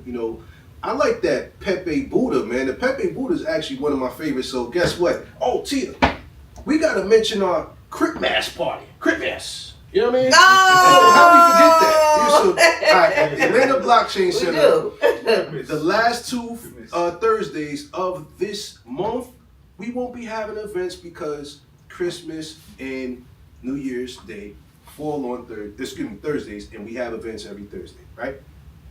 So, do you want to tell the people what we got coming up?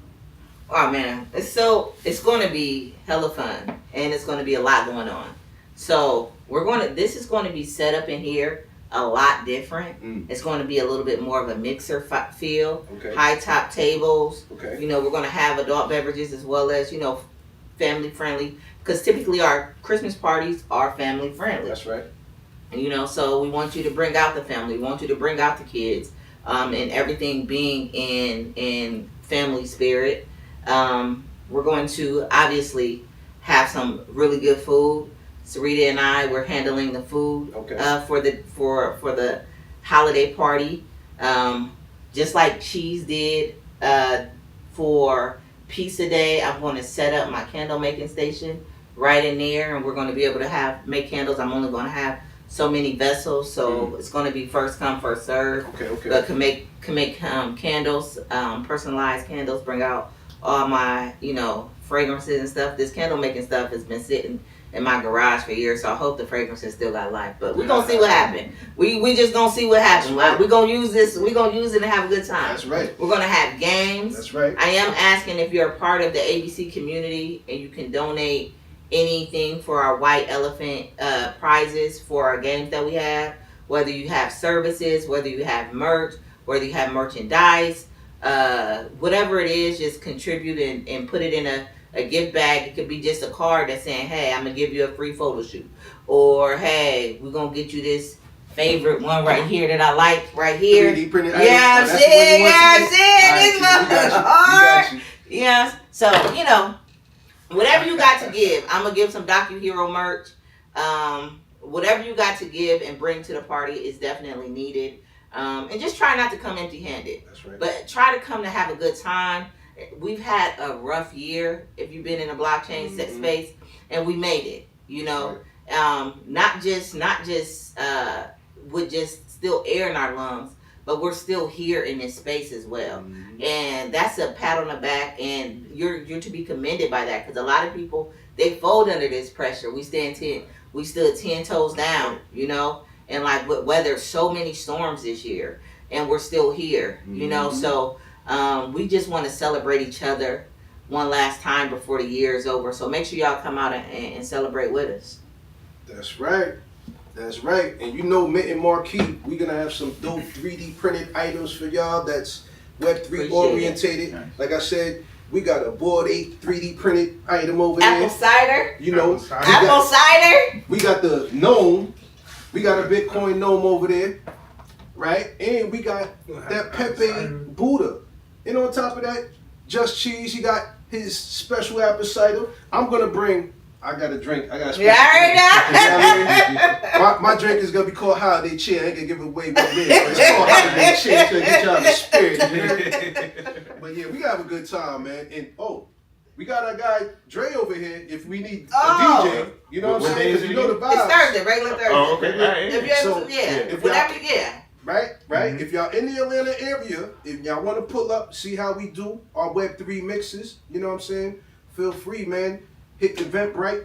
We're going to be posting that sometime this week so people can just tap into the link, get your tickets, pull up, man. This is a family-orientated event. Bring insurance. You know what I mean? And we sponsored by Stand With Crypto. That's right. Big up to Stand With Crypto too, man. Shout out to Mason Leno. Shout out to Tamara Schultz. And shout out to our guy Ant Mathis, who is the president of the Georgia chapter of Stand With Crypto. You heard? So yeah, man, good folks, good people out there. And we got a couple more stories, y'all. And I know what y'all been waiting for. I know y'all been waiting for that Nas bars. You know what I'm saying? So we gotta talk about the Nas Bitcoin bars. But we got one more story before we get to that. Alright? So we gotta build up the anticipation, you heard? So check it out, man. I like this move because we just started talking about stable coins in our prior story, right?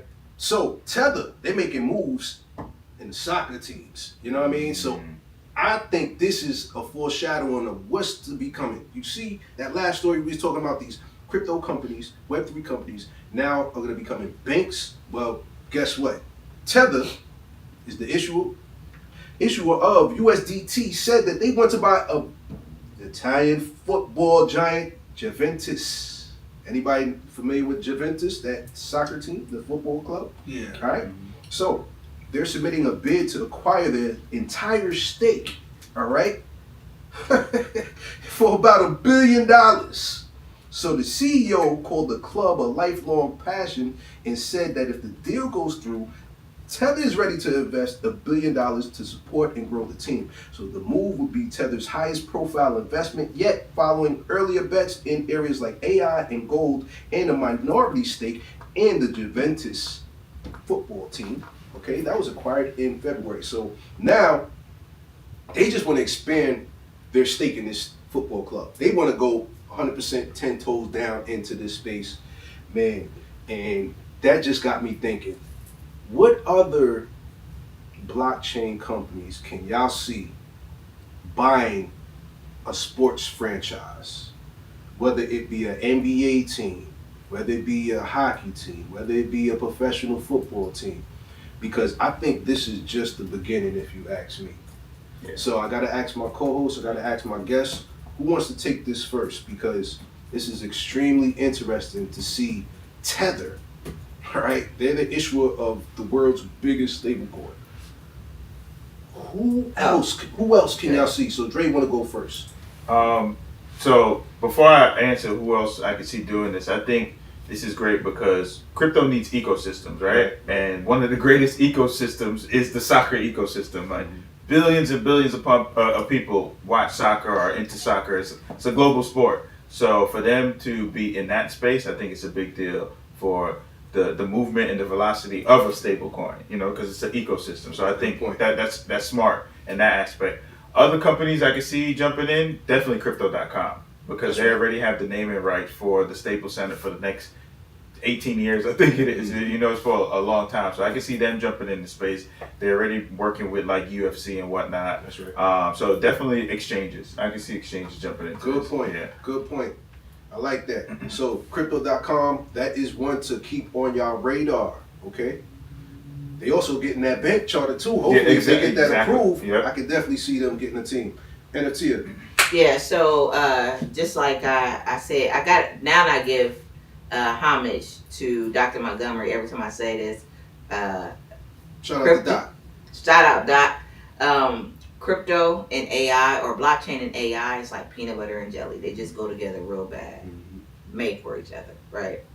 And why I like this is because I seen this new trend where, well, I don't know if it's a trend. Well, I think it can become a trend where they're building data centers under stadiums. Under stadiums? Under stadiums. Did you see that? That's new. No. Tell us more. All right, tell us more. Come on. All right, so they're building data centers under stadiums, and the data from that, having that 80,000 people for those couple of hours, or 100,000 people for those couple of hours, gives more insight to a lot of these companies. And like Joe said, when you're strategizing as a corporation, it provides so much data. But then there were other benefits in terms of city planning and all this type of stuff, when just having that infrastructure. Okay. Then I forget there was another thing about, like, just typically they're in areas where far enough away from residential areas to where they can mitigate some of the pollution for residential areas. There were just a whole bunch of things. The data centers can power those stadiums. There were just so many different things why data centers are able to go under stadiums, right? So just imagine if those data centers were also used twofold for mining as well as capturing data.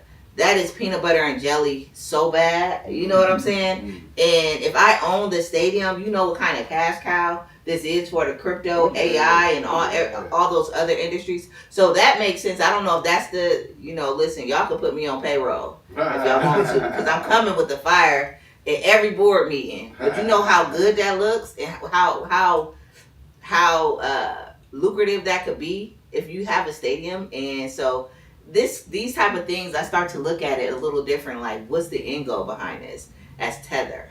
You know what I'm saying? Nah, good point. And thank you for that information. Yeah. Cheeze. For Tether, I think this is just, like you said, I remember us talking about this back earlier this year when they did like a small purchase Mm-hmm. and now to buy the entire team. I think it makes sense. Like Dre said, they can benefit from the ecosystem, right? And if this is a team that they could scoop up for the low, then you know, after buying pieces by pieces, why not just go all in and finish off the job, right? And now you can manage this team to the extent. But as far as your other question, what other teams? Mm-hmm. I think I don't have a specific team, right? Or company or Web3 company.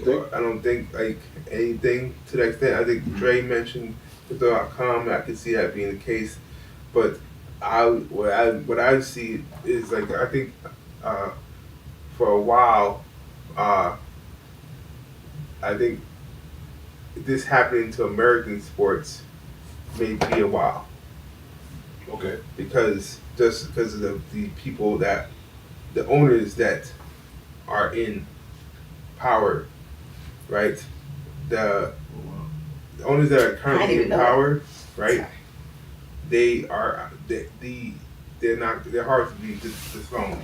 Now I think if they enter new teams, add new teams into the merge, then that could be the case. And the thing about that too is that we're still young as a crypto industry, when it comes to progressiveness in the United States. Mm-hmm. It's like year 2.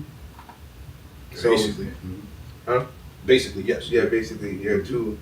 I mean, there's other stuff that has been done, but really in terms of like regulation being passed and stuff like that, we're like year 2. So with that being said, I do feel like for these companies, right now, some of this stuff is just more diversification of assets for them. And then for them to want to be able to enter in full time later on, I can see how that plays out if it makes sense for their ecosystem. Great point. Now Tia, she found some data, and you know how we do. We love getting real time data. So she just showed me something very interesting about certain industries, right? Certain sports leagues, such as the European football stadiums and Formula One. Tell them more, Tia.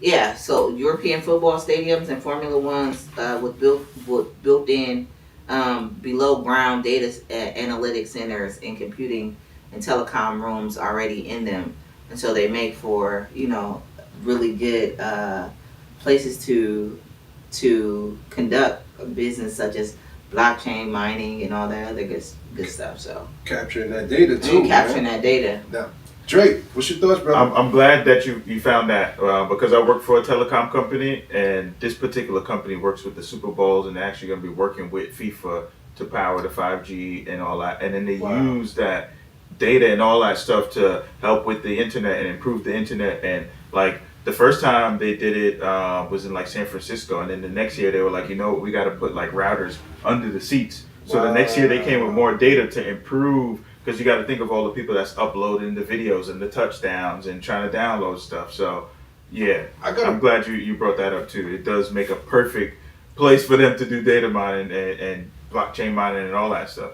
Nah, great point. I got a question for y'all. Now, wouldn't there be some kind of restrictions that the fans of these stadiums, right? They go to watch their favorite team, they go to these stadiums, and how cool or how not cool would it be to, let me give the stadium my data personally as a fan. I can see it can be used to manipulate and add more ads to your phone every time you scroll. Now you're seeing more ads from your favorite sports team, but at the same time, they might give you benefits for giving up your data. I don't know, man.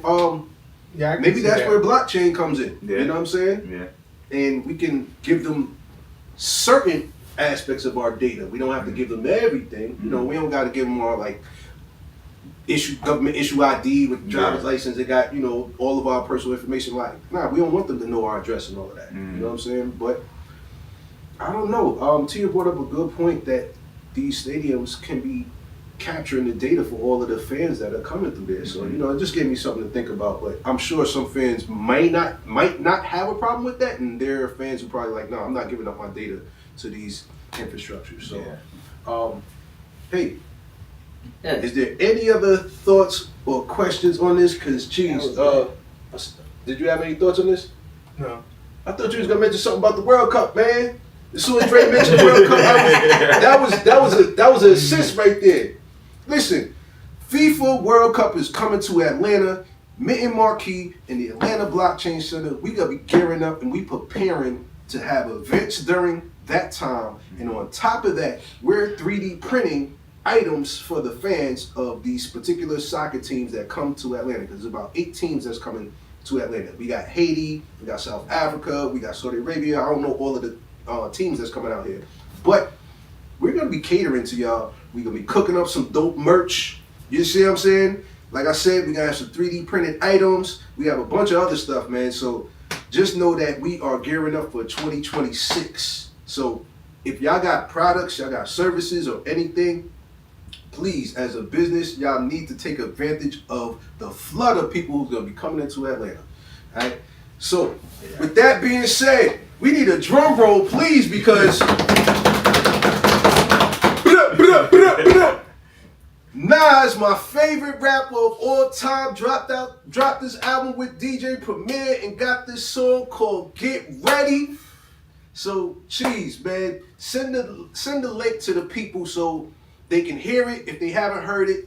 What I did was, I got Tidal, right? So not everybody got Tidal. I sent Cheeze the link to YouTube. So it's Nas and Mass Appeal's YouTube. So they can listen to the song Get Ready. There's crypto bars in there. I played that song at the top of the pod. And then we're going to play it at the end of the pod. But man, I was so excited. We got to talk hip hop and crypto, man. So first of all, for those that don't know, I'm a graphic designer. But how I became a graphic designer, I was a graffiti artist first. So on this album, Light Years by Nas and Premier, he got a song about blockchain and crypto. He got a song about graffiti, and he got a verse that he set off talking about 3D printing. So y'all already know I was on cloud 9. Then one of the graffiti legends, he shouted out, my graph name is Eli Stain, and I got that from the original Stain coming out of Chicago. So just to know that Nas was just tapping into like my realm of just graffiti, how I got my origins to become a graphic designer, that what got me into NFTs, into this whole crypto space. Like I was geeked up off of this album. But specifically, Get Ready. He calls himself the cryptocurrency Scarface. He mentioned this on the song with Jay-Z a couple years ago. And DJ Khaled, you know what I'm saying? A couple years ago, he mentioned himself that because he was an early investor in what? Coinbase. Yep. Not only that, the hook he mentions dropping digital bars on base. Now, it's going to go over a lot of people's heads because Coinbase, yep. And they got their blockchain called Base. So, man, Dre, he had a dope breakdown on it. Yep. Right? So, I'm super excited to talk about this. He even said, yo, I turned Ether into Ethereum. Man, this boy was spitting, man. He was spitting. He was spitting, man. So, I'm super proud of Nas Escobar for dropping this album, for dropping these crypto bars. I was waiting to hear for somebody to just really spit some real dope Web3 bars. Shout out to our guy, Web Ties, man. You know what I mean? Tia got the shirt on. He's our resident rapper, aka, you know, he don't like being called a rapper, so he's a trader who raps. All right, let's just say that. He's a trader who raps, but just to know that somebody at Nas's level, what he's doing from casinos to actually giving back to the elder statesmen of hip hop, you know. So hip hop honors every summer. He's giving $500,000 to the legends. You know what I'm saying? Then he actually donated $2 million to the hip hop museum that's gonna be debuted in the Bronx in 2026. You know what I'm saying? So he's doing a lot to preserve the culture, and for the hip hop 50th anniversary, he had the whole hip hop came to Yankee Stadium to perform. You know what I'm saying? So he's doing so much for this culture, but he don't gotta rap. And he definitely don't gotta give us this information in these bars. So he was talking about investing in biotech and all of that, but I can go on for days about this. I'm gonna let my guy Dre talk about it because he had a deep dive on it. What's your thoughts on it, man? So I got to start off with this. Nas has been spitting financial literacy bars for a minute. That's right. Like he's had songs where he's talking about I let my cash invest in stock. I think that was Nas's like, and even on the Illmatic album, he said investments in stocks, throwing up the block or something like that to sell rocks. Yeah. So he was spitting that for a minute. You know what I'm saying? No doubt. And for him to be such an elite artist and elite top tier bar artist, I think more people need to pay attention to what he's talking about because he's actually leading our diaspora in the right direction and not leading them with all the fuckery. Let's put it that way. You know what I'm saying? So people got to tap into that. But we got to start off with the fact that it's called GitHub and not, Get Ready and not, Get Ready. Not like I'm getting ready, but it's GIT. Referring to technology, referring to open source. Mm-hmm. Blockchain, cryptocurrency is open source. He talked about Ether. He talked about NVIDIA. He talking about AI. And then in the chorus, they're like, pay that nigga his chips. So he's talking about semiconductor chips. You know what I'm saying? And then at the end, he was like, yo, the market gets bad. It gets boring sometimes. You know what I'm saying? And then even when he was talking about making bread, he was like, you know, it's too small. Sometimes I get bored. And sometimes I want to smoke a cigar and be on the rooftop. Mm-hmm. But he still went back to the crypto. He's still making the crypto bars. And like he's talking about Scarface, but I'm not killing anyone. But I'm like a kingpin out here. You know what I'm saying? In this crypto space. So I think it's going over a lot of people's heads, but you know, I made a breakdown for on my on my Instagram. It's going to be on YouTube soon too. Dope. But I broke down everything that he spoke about. I missed the bass part though. I knew the bass part, but I couldn't squeeze it in that 60 seconds or whatever. But I'm a heavy Nas fan. Like me and him actually went to the Nas event out here. He did the orchestra out here in Atlanta, and we both pulled up to that. So that was amazing. I was spitting every bar word for word. So I think more people need to tap into what Nas is doing and what he's saying and how he's teaching people, and the fact that he's putting on a platform for the elder statesmen as well. Like, you know what I mean? Like De La Soul, which is kind of where I got my name from, Dre La Soul, and Slick Rick, and like the comic book he did, teaming up with Marvel. So Nas is doing a lot. He invested in Ring. He invested in Pill Pack. He invested in so many different things. Robin Hood. It's not only about getting fly and the money, but how he's actually making that money to continue to get fly and be Nas. You know what I'm saying? He's in these tech spaces. He's in Silicon Valley. You know what I'm saying? He's touching the people and working with the people too. So shout out to Nas. Yeah, man. Dope take. NFTia, what's your thoughts on this? Man, so I knew it was something. It was early in the morning. Charles called me like, hey, did you hear that new Nas song? I'm like, nah. He was like, hey, man, he got a Bitcoin song out. Now, for context, y'all know, my husband knows nothing about technology. He is a dinosaur. I like to call him, you know, a T-Rex because he's definitely like super lost when it comes to technology and this whole movement, no matter how much I try to teach him. And so no, it's just I'm just happy to see that Nas is continually doing the work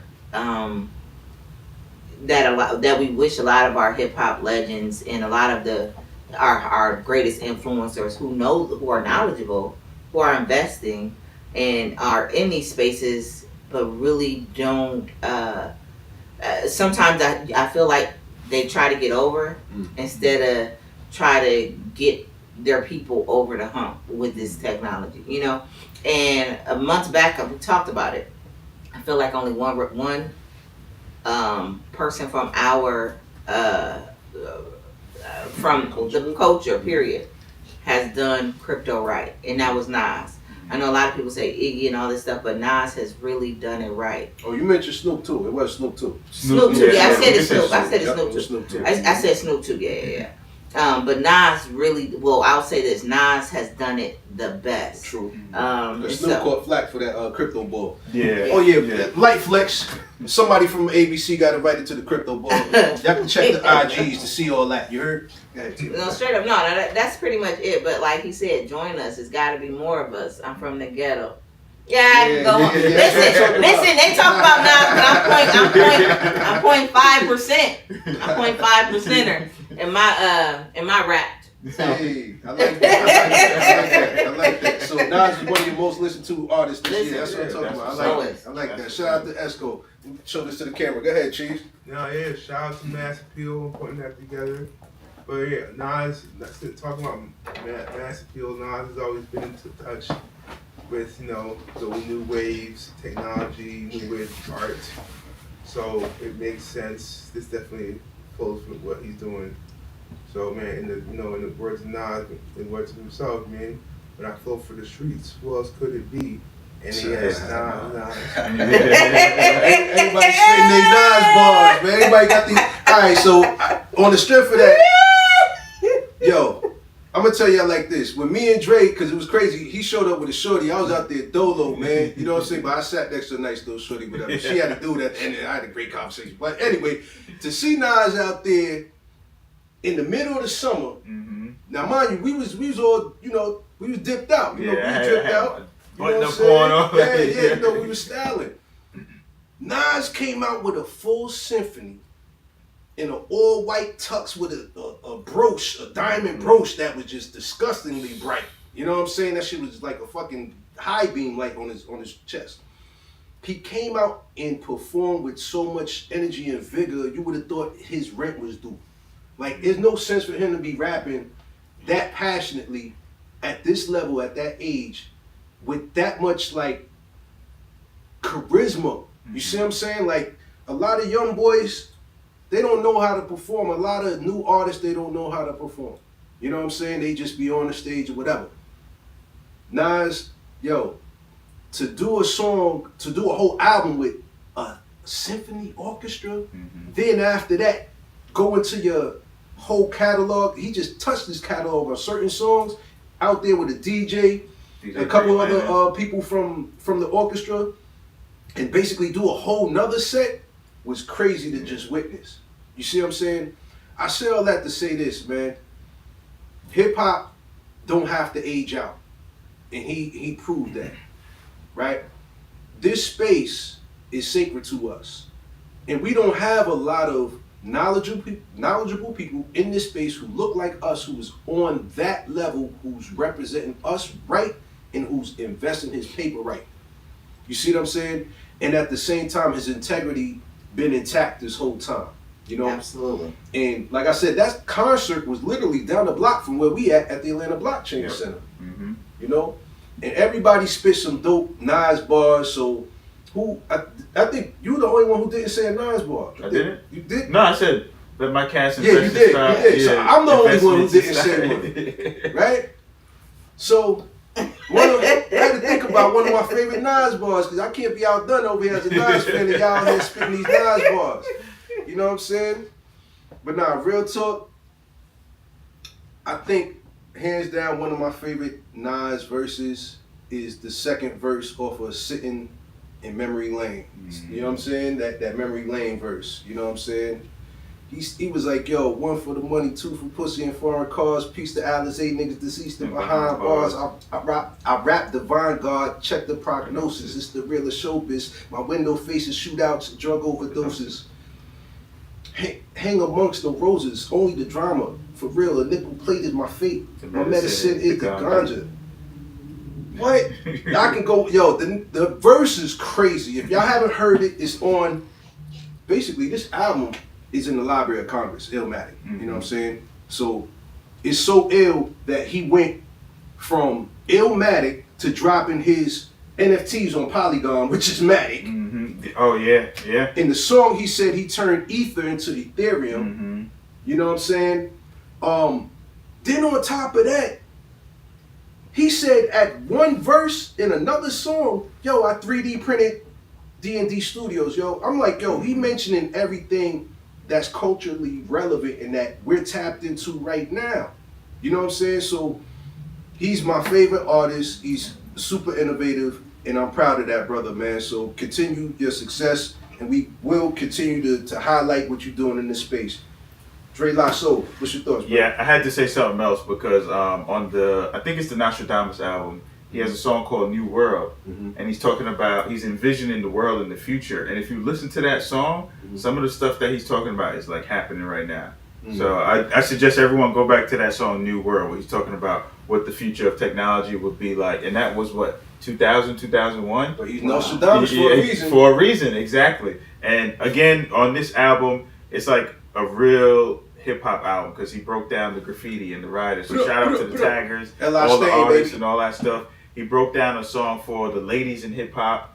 He broke down a song where instead of talking about daughters this time, he talked about sons. And then he did the New York State of Mind Part 3, and he did another Part 3 for another song. No, so he did the Part 2 to Second Childhood. That's what it was. He did Third Childhood. And then the whole beef with Jim Jones and him being the Teen Year Citizen of the Year and all that. It's so many cultural references and how he's still relevant. And, you know, a lot of people say Nas is boring, but tapping, you know, smarten up. That's right. Smarten up, man. You know? So, yeah, man, I love doing this shit, man, because what we do, we bring culture to this space. We bring flavor to this space, education to this space.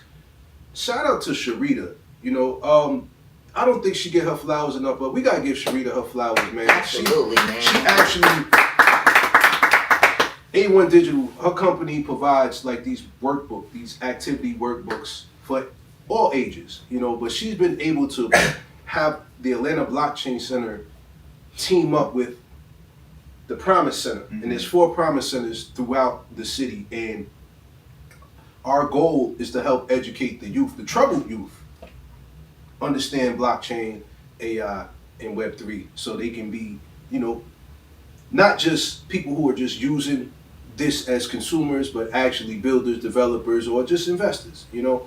So with all of that being said, man, this has been a great pod, man. It's been a dope pod.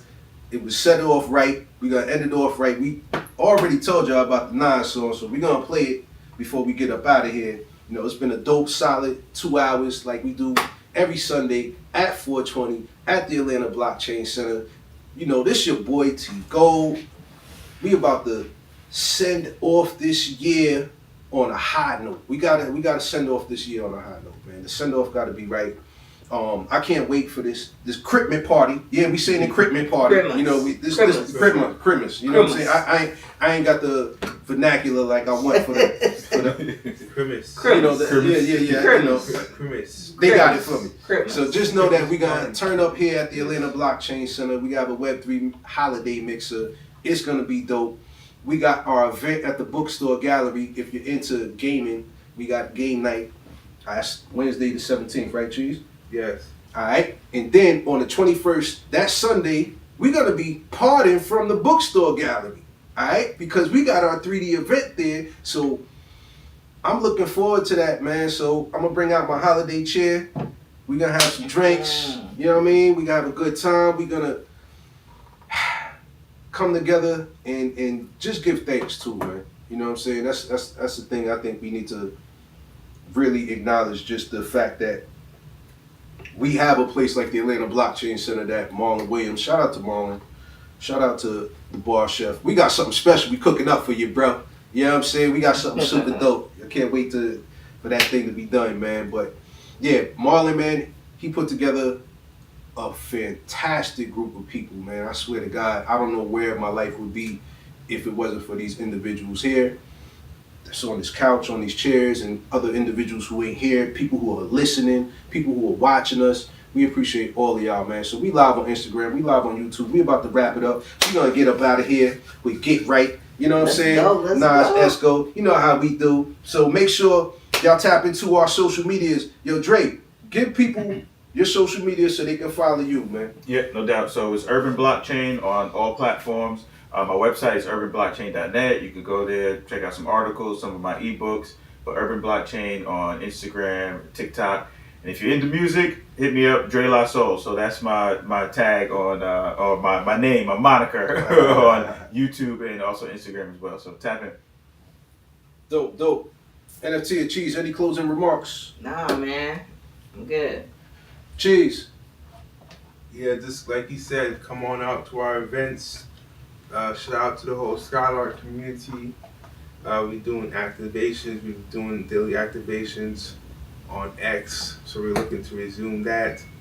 And we're going to be debuting a new platform this week. Ooh, So, sure. as I mentioned, we're going to have Spark. And look out for that as well. So I've been in content mode, creating content, and for the World Cup, creating content for stuff that we can do here at ABC. Yup. Right. So creating content for Skylark, and yeah, that's really the goal for next year is just really making sure reach out to customers, get sales, and keep building the platform. I do want to say one thing. Let me say. Good to you. Hey. Shout out Docu Hero too, girl. Hey, yeah, Docu Hero. Listen, super. I wasn't here last week, but last Friday we completed our MVP. Let's go. Let's fucking go. Super happy about that. Yeah, so before we wrap, shout out to Urban Blockchain, shout out to Skylock, shout out to Docu Hero, and shout out to I Gets Busy and the Crypto Crew. Last but not least, Mint and Marquee, motherfuckers. That's the 3D printing company where we merge Web3, AI, and 3D printing. You ain't gonna find another group of people like this anywhere in the world. And you could have been anywhere in the world today, but you chose to be right here giving us your time, energy, and effort to listen to us give you these gems about what's going on in the culture, what's going on in crypto, what's going on in AI, and just know that, man, we here. All right, so pull up to ABC Thursday if you can, man. It's going to be the last Thursday of the year that we're going to turn up, so thank y'all for listening. My name is T.Gold, founder of the Crypto Crew. Tap in with us. You heard? This is Nas. Get ready. We out. Peace. Thank everybody for listening. Thank y'all. Let's go. Get ready.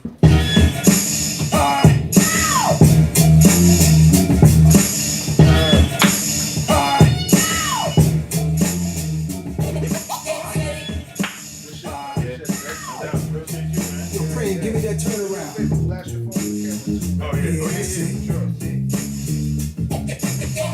Jesus, the king out of Queensbridge, and ease us with your lyrical thesis. Need to skilling, buildings, high ceilings, billions of my vision. Please, I'm from the P's. VVS on freeze, VSOP's trees. Let's go Pablo, silked out in Cabo. The prettiest, high tech on the video. Just that smart, I know a little about a lot. When you come from less, you learn particular plots. From whipping the pots, checking in on parlays and parfaits. How my days start, we on player shit. Dinner's come, we leaving big tips. I taught some of y'all how to eat, but I won't trip.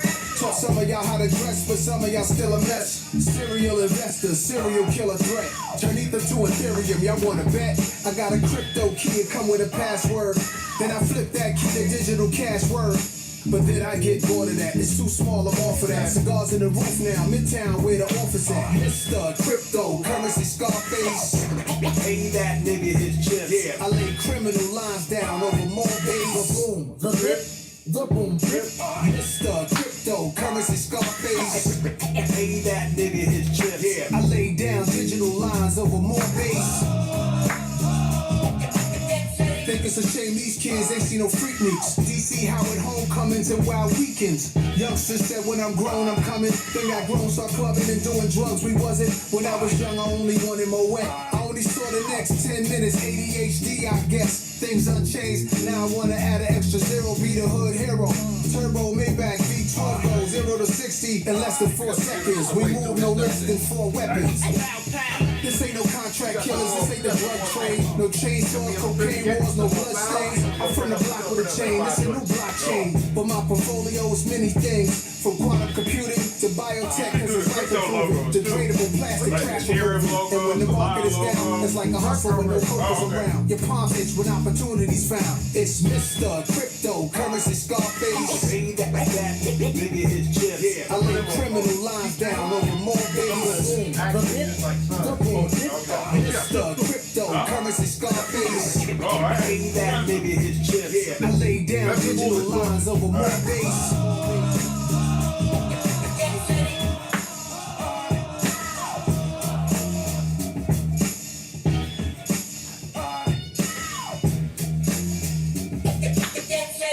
Yo, Preem, play me that Billy Joel joint. Those probably my favorite joint. Which one? Force tape? That's all but this is my favorite shit. Underground? What was it? No.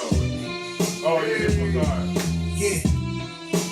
It's kind of like the That's Eminem that one song. hand on the stairway of music. Yeah. Let's go.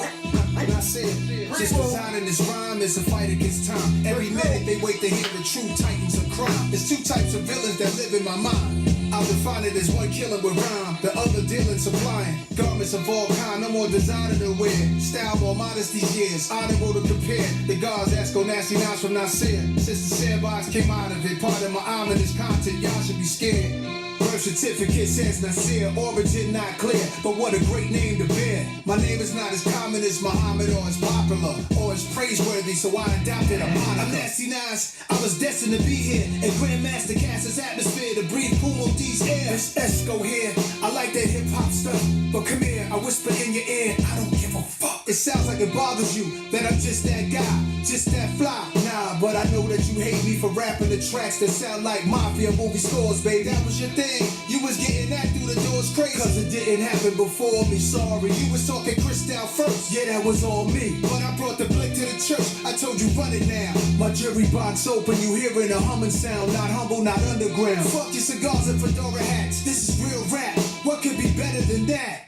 The double R, the iciest jewels. Cash rules, heavenly messenger, white gloves, white shoes. Man, that sound materialistic, rapping about how the rich live. Yo, that boom bap is too whack, that don't get you no bitches. Well, Nasty the type to rob you. Who you talking to? You, who? You. No one left in this room, just us. The fuck? Damn.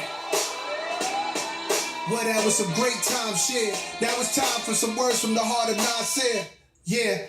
I'm a father, philanthropist, film director, and author. Tech impresario, resorts world, casino partner, a restaurateur. By the time you hear this song, I'll probably open up a whole new store. Get involved, I'm a mogul. Massive with my moves, everything got appeal. I lead the way, I'm trying to see much more of us here.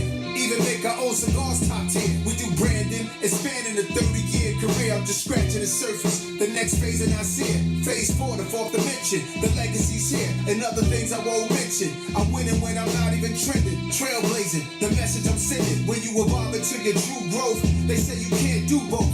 Feed your soul and get money. I'm like two goats, so I'm guessing as long as it's knocking will solve the problem. When it's crack at a rock at the bottom, then you got him.